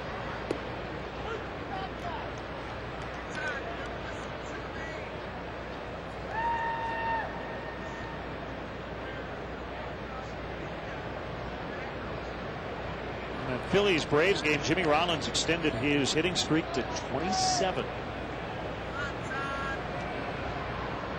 The Victorino home run came after a Michael Tucker RBI single. So the Tucker single was the game-winning hit. Victorino added some insurance.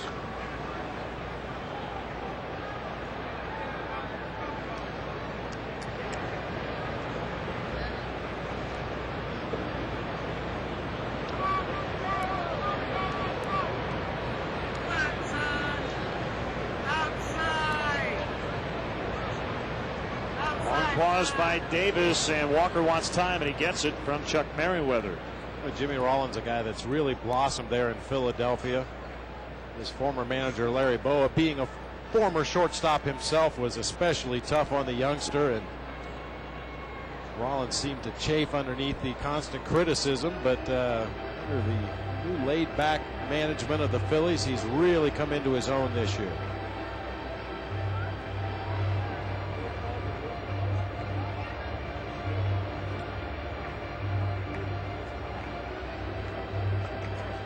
Charlie Manuel is about as laid back as you could possibly be. Just a good old country boy, loves coming to the ballpark and putting on the uniform and letting his guys go out and play the game.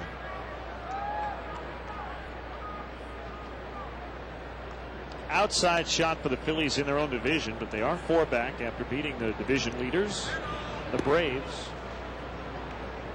Better shot at the wild card, and then we'll be rooting for the Cubs, with 7 of their final 9 against the Astros. Capion is a righty, De La Rosa is a lefty. If the Cubs can hang on here, they will still officially be mathematically alive. There's our friend, as we can call him that, with the interesting shirt, enjoying a beverage, trying to help out the hitters.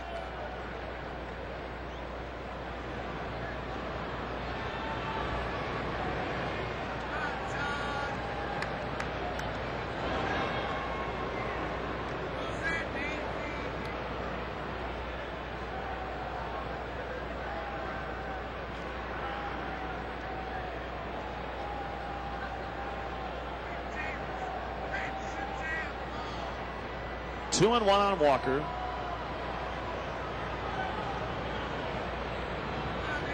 Earlier in the ballgame, Todd fouled the ball off his back knee. Seems to be fine.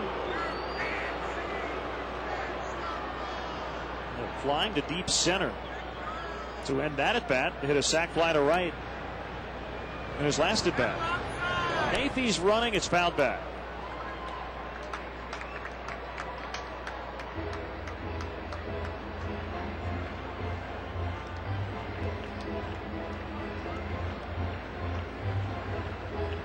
Pace of the ball game has slowed considerably here, with Nafee reaching with the lead-off base hit. Kane Davis paying a lot of attention to Nafee over there at first base, stepping off the rubber, shaking off signs. Probably a little more cat and mouse than is necessary in a 3-0 ball game.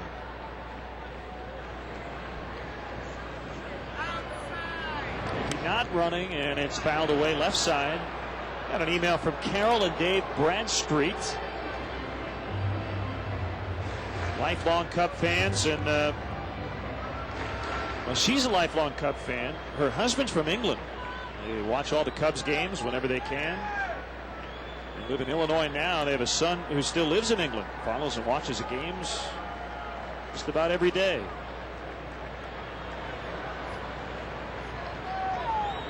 So Cub fans abroad. Another 2-2. And it's full. So Nafee most likely will be running here on a 3-2 pitch.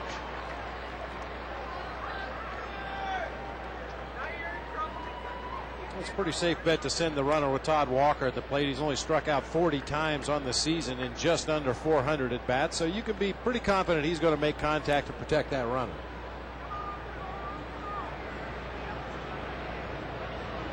Perez is on the move, and it's popped up. So he's going to have to reverse field.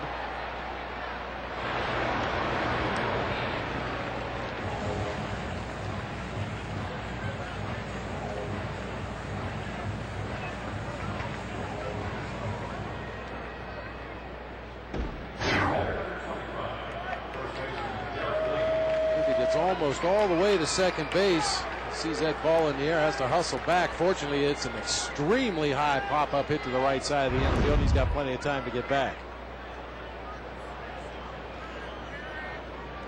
Lee's average holding at 338. He started the day at that number. Albert Pujols at 337.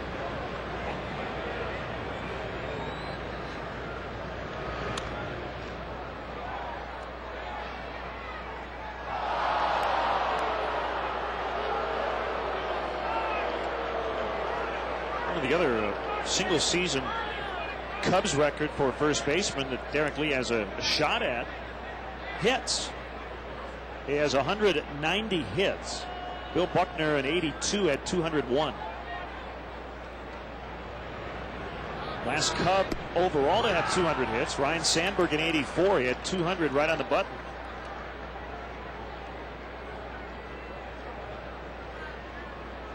Derek with a record among Cub first basemen with 115 runs, breaking Phil Cavaretta's 1944 record of 106. Not going to get the all-time overall Cub record. Rogers Hornsby with 156 runs in 1929. Woody English the following year scored 152. Hack Wilson 146 in 1930.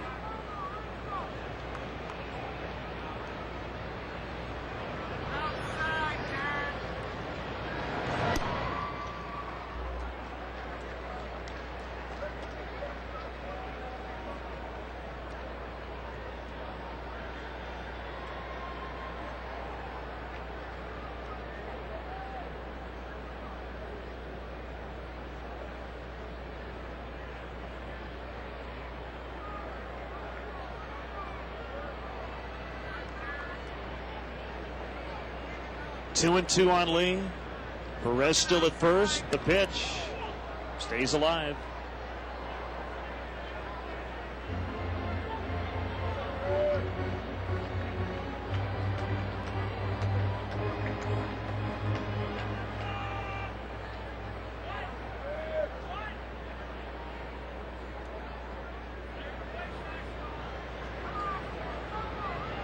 Cubs lead 3-0 here in the 8th inning. 1 in the 3rd, 2 in the 5th.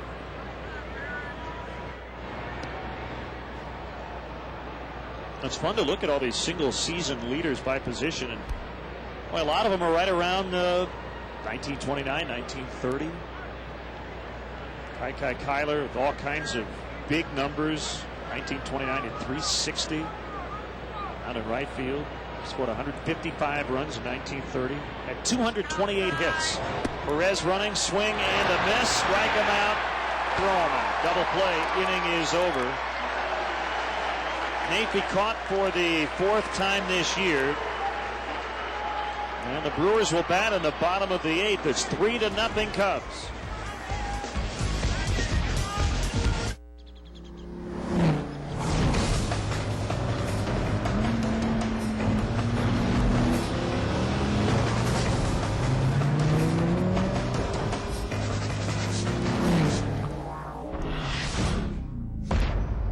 Advantage, CTX, for now. Cadillac, breakthrough. Visit your Chicagoland area Cadillac dealer for this attractive offer.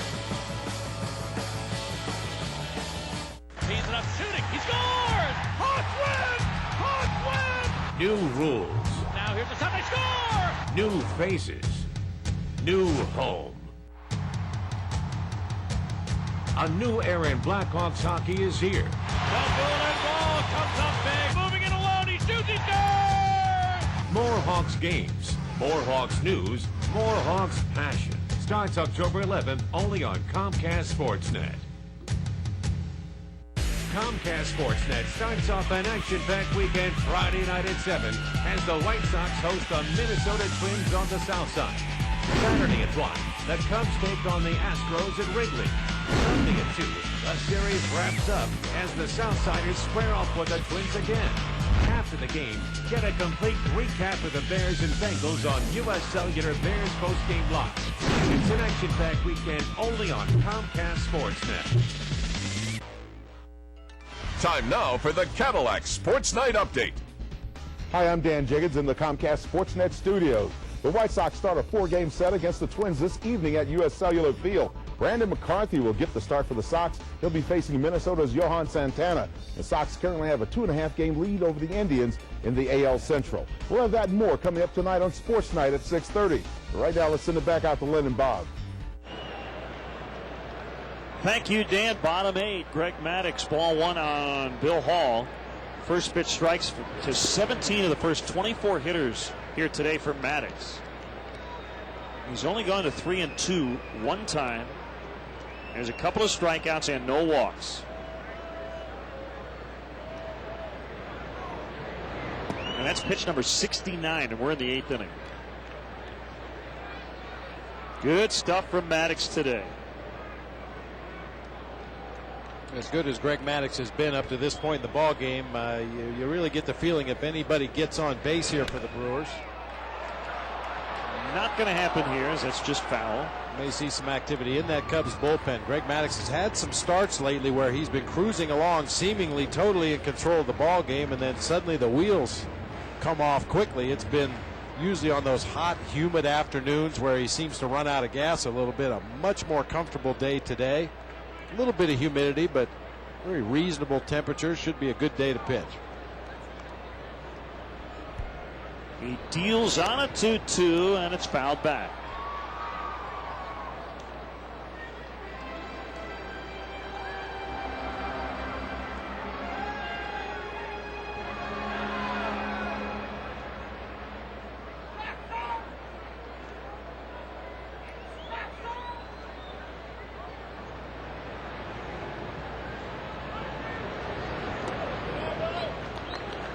There's a second 3-2 count of the day for Maddux. He has retired 7 in a row since back-to-back hits by Hall and Branyan in the 5th inning. Wes Obermueller in the Brewers pen, along with Jose Capian.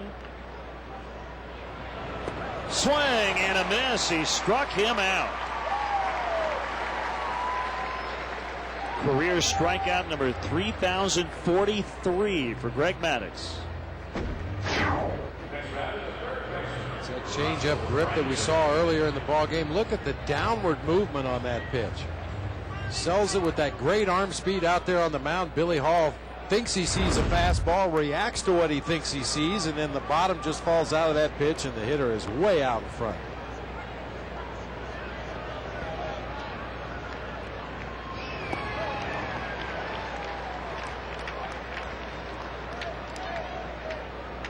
Also, Branyan has 1 career home run against Greg Maddux, and it was memorable. 480 feet on July 27th of last year here. A few weeks later, he hit one off Josh Beckett that hit the middle of the scoreboard in center. He said that was 458. Seemed a lot longer than that.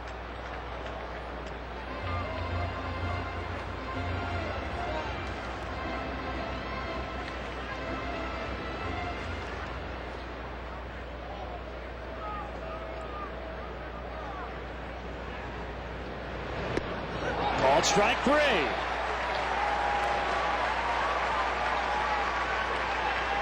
Two down.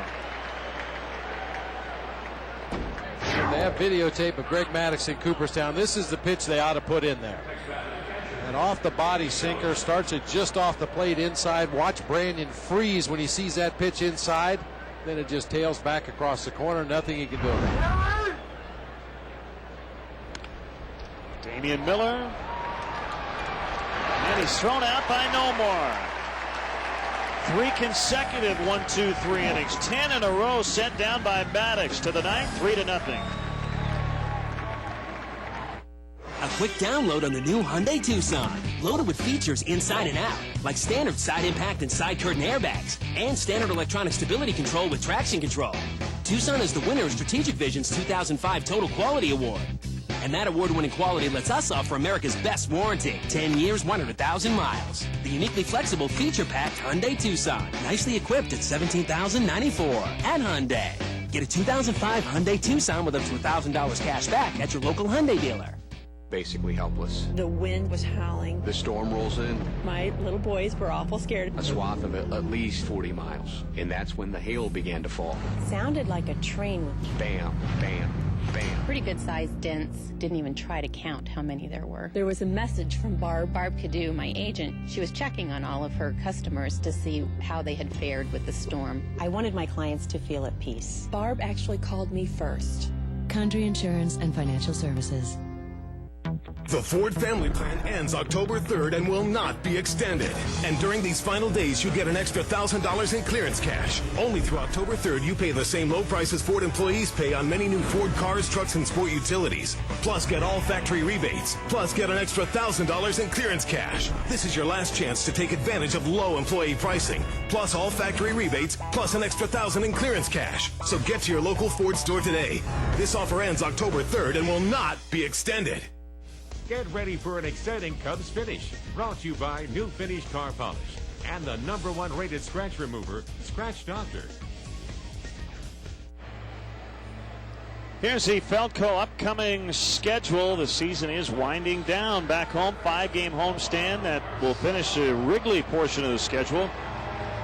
And what a matchup we have for you here on Comcast Sportsnet on Saturday afternoon. Roger Clemens against Carlos Zambrano. And Greg Maddux with a gem thus far through 8, a 4-hit shutout, a 3-0 lead. Jose Capian, a very hard throwing right-hander, will work to Garcia Parra, Burnitz, and Merton here in the 9th. Cubs trying to salvage a finale here in this series.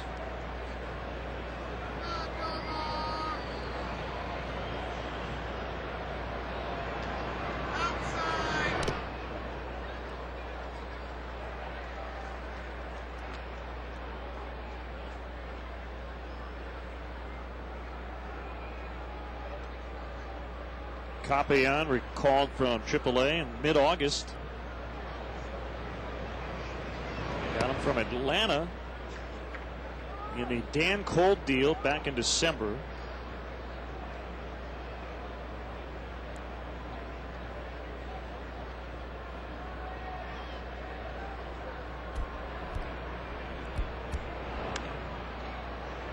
Easy pop up near first, and it's over Bay. 1 out.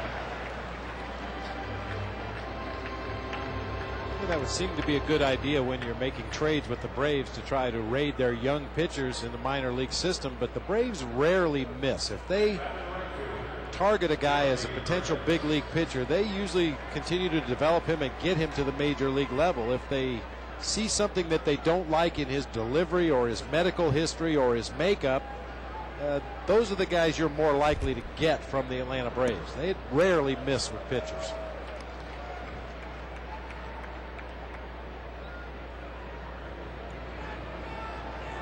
The queen and a quarter here today.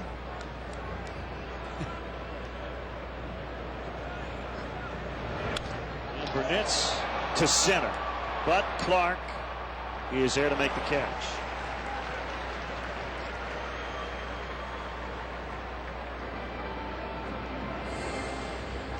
Both offenses have been pretty quiet lately in this ball game. There's Ryan Dempster, the closer. Comes with 1 hit in the last 4 innings, including this 9th inning. 10 straight Brewers have been sent down by Greg Maddux.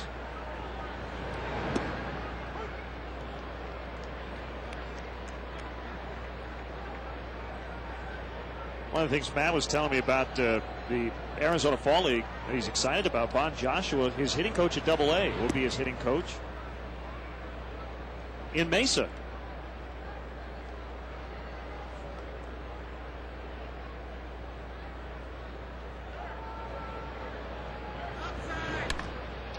And to left in front of Lee. So Matt Merton with his first hit, now a 6-game hitting streak. Well, there's so much to be said for that. When you strike a nerve with a certain coach, whether it be a pitching coach or a hitting coach or a manager at the minor league level, the terminology that you use, the history that you've had with that person, it makes it so much easier to iron out problems quicker when you're working with somebody that's familiar with your swing and you're familiar with their terminology. I think back to my playing days, and Jack Clark, who was a great big league hitter, when he would get into problems, Hank Sauer, our minor league hitting instructor, would always come to the big league club for a couple days to get Jack back on the track. Anderson swung at that first pitch and flies out to center. Some quick innings here. That one just took 9 pitches to the bottom of inning number 9, 3-0. What I seek every single day is perfection. I want you to guess how many checks we process each day. Try more than 40 million, more than any other company in America. But what's truly impressive is the accuracy with which we take care of them. I'm Lance Drummond, I'm a banker, and I'm proud to be part of Bank of America. If you weren't a perfectionist, you couldn't do this job. One error in a million is simply unacceptable. So at Bank of America, we customize our own equipment. We engineer our own software, create our own quality control systems. To us, this is like an assembly line that is mission critical, meaning 0 defects. This isn't about processing nearly 11 billion checks a year flawlessly. It's a matter of accurately handling one single check and then repeating it 11 billion times. Bank of America, higher standards. We started it, we're ending it. September 30th is your absolute last day to get Chevy employee pricing for everyone on most 05 vehicles. Like 9 models that can get an estimated 30 or better highway miles per gallon. And the most dependable, longest-lasting trucks on the road. Now use employee pricing to get a 2005 Chevy Malibu sedan for under $15,700. See your Chicagoland and Northwest Indiana Chevy dealers. Tomorrow, MetLife Day at Wrigley Field. The Cubs will take on the Astros at 2:20. First 10,000 fans will receive a free Snoopy doll, compliments of MetLife. Greg Maddux done after 8 innings through 78 pitches. And the Cubs turn it over to their closer. This is a closing save situation for Ryan Dempster, who came on last night in a tie ball game and on a split finger pitch gave up the game losing hit. Run was not charged to him. It was charged to Jermaine Van Buren. And the guy who lined one to left for the game-winning hit for Milwaukee is going to lead off this 9th inning here today, Jeff Cirillo.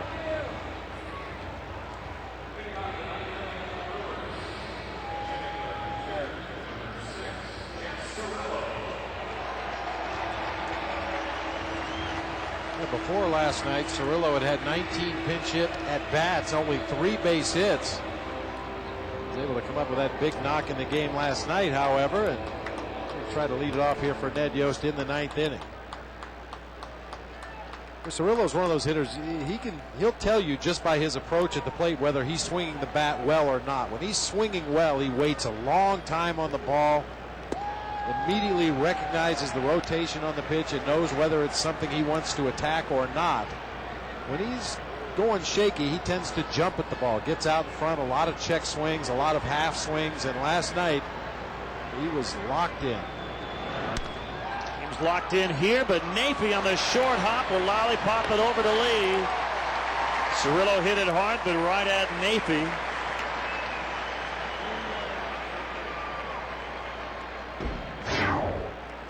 Napey plays it on the short hop, and then, boy, I'm not so sure about this lollipop throw across the infield. It is there in plenty of time to get Jeff Cirillo because the ball was hit so hard, but still like to see Napey gather himself, get his feet underneath him, and make a good strong throw across that infield. Less chance of making a throwing error.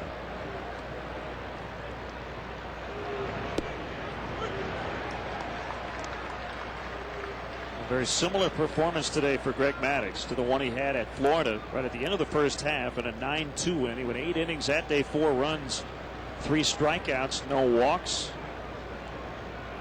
no runs. Today, 8 innings, 4 hits, 4 strikeouts and no walks or runs. I guess the biggest difference is the pitch count. He threw 98 pitches that day, and today just 78. That was the 3rd victory in a stretch where the Cubs won 8 out of 9, the 3 games preceding the All-Star break, and then played very well after the break.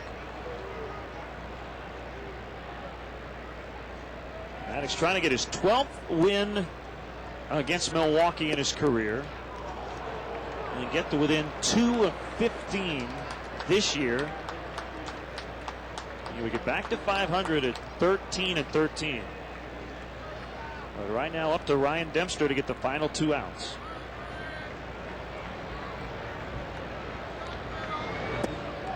Well, 1 out to go.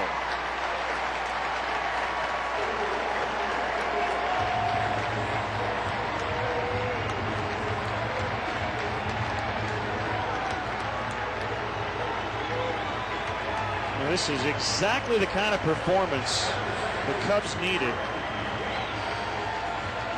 after a wild game that took over 3.5 hours to complete. 8 walks.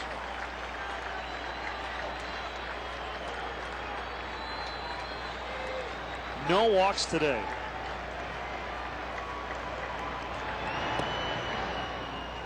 And a clean defensive game, which is what you always need with Greg Maddux on the mound. You know, as an infielder, you're going to be busy, a lot of ground balls. Cubs have been able to make all the plays today.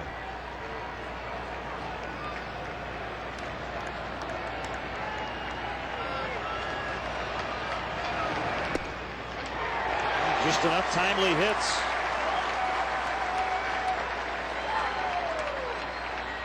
Good day for Nathy Perez with 3 hits. Put the Cubs on the board first in the 3rd inning with a double. Cubs scored 2 more in the 5th. Hopefully that's all they'll need. 2-1 on Ricky Weeks. Dempster an out away from save number 29.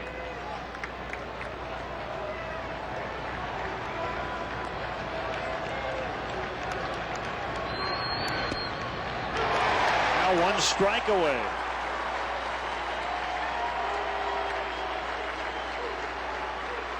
And a tough year against Milwaukee, but the Cubs trying to finish this season series with a victory.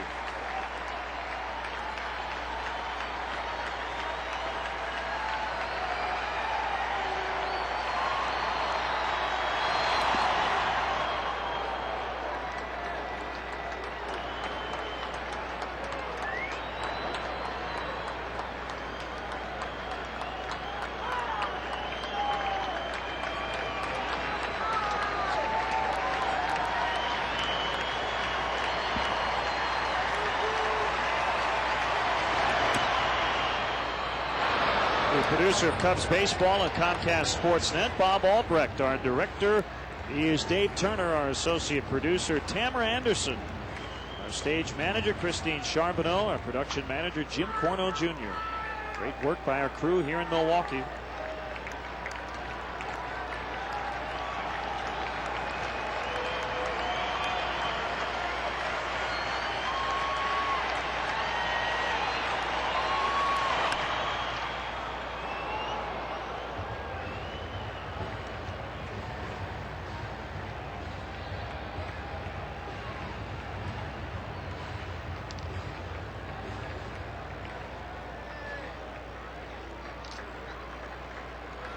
Brewers have a date with the Cardinals this weekend. Good matchup tomorrow night. Chris Carpenter against Chris Capuano. Another 3-2 from Dempster. It's high, ball 4. So that's the first walk issued by Cubs pitchers today.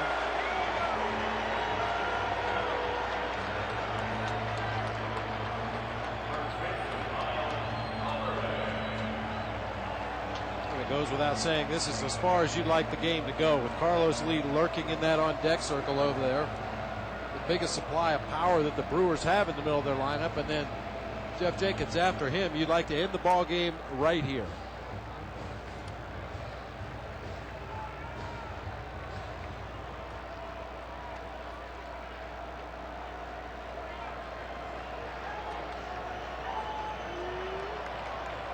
Lyle Overbay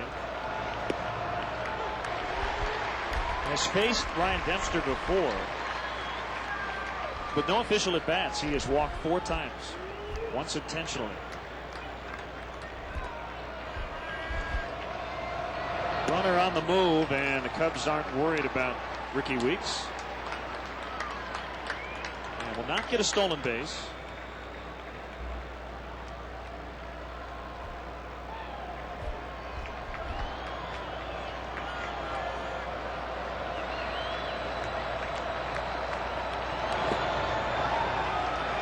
Well, all of a sudden now you have some shadows because that sun has crept through the glass panels to the west.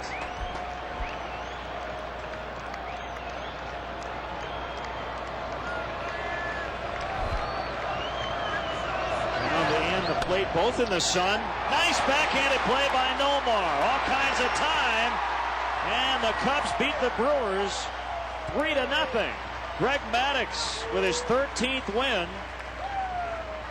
The defense was solid all afternoon. Greg Maddux got a lot of ground ball outs, just in complete command through his 8 innings. Ryan Dempster with a walk in the 9th, but no runs allowed as he picks up his 29th save. And Greg Maddux will face the Pittsburgh Pirates on Tuesday.